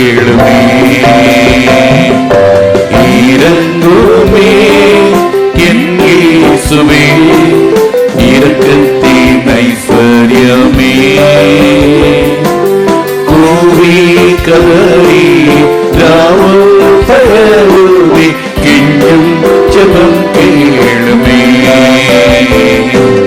கூவி கதறி ராவும் பகலுமே கெஞ்சும் ஜெபம் கேளுமே. இந்த பாரத்தோடு கூட நாங்கள் மற்றவர்களுக்கு உத்தரவாதம் பண்ண, எங்கள் கணவனுக்காக எங்கள் மனைவிக்காக நாங்கள் உத்தரவாதம் பண்ண, எங்கள் குடும்பத்திற்காக சபைக்காக ஊழியருக்காக உத்தரவாதம் பண்ண, ஊழியன் சபைக்காக தேசத்திற்காக உத்தரவாதம் பண்ண, அந்த உத்தரவாதத்தை இயேசு எடுத்துக்கொண்டு பிதாவினிடத்தில் போய் சேர, ஆண்டவரே அந்த உத்தரவாதத்திற்கு நீர் பதில் கொடுக்கிற தேவனா இருக்கிறேன். எங்களுடைய ஜெபத்துக்கு பதில் இருக்கட்டும் ஆண்டவரே. எங்களுடைய ஜெபம் ஆசீர்வாதமா இருக்கட்டும். எங்களுடைய ஜெப விண்ணப்பங்களுக்கு நீ நல்ல பதிலை நீ கட்டளையிடும்படியா நாங்கள் ஜெபிக்கிறோம். உங்களுடைய பிள்ளைகள் ஏறெடுக்கிற ஜெபத்திலே ஒரு பாரம் இருக்கட்டும். நீதிமான்களுடைய ஜெபமா இருக்கட்டும். அது ஊக்கமான ஜெபமா இருக்கட்டும். ஆகாயத்திலே சிலமம் பண்ணுவது போல சிலமம் பண்ணாதபடிக்கு ஆண்டவரே ஒரு ஊக்கமான ஜெபத்தை உங்களுடைய பிள்ளைகளுக்கு நீ கட்டளையிடுவீராக. எல்லா துதி கன மகிமையெல்லாம் உங்களுக்கே செலுத்துகிறோம். இயேசுவின் மூலமாய் கேட்டுக்கொள்கிறோம் ஜீவனுள்ள பிதாவே. ஆமென். கர்த்தர் உங்களை ஆசீர்வதிப்பார்.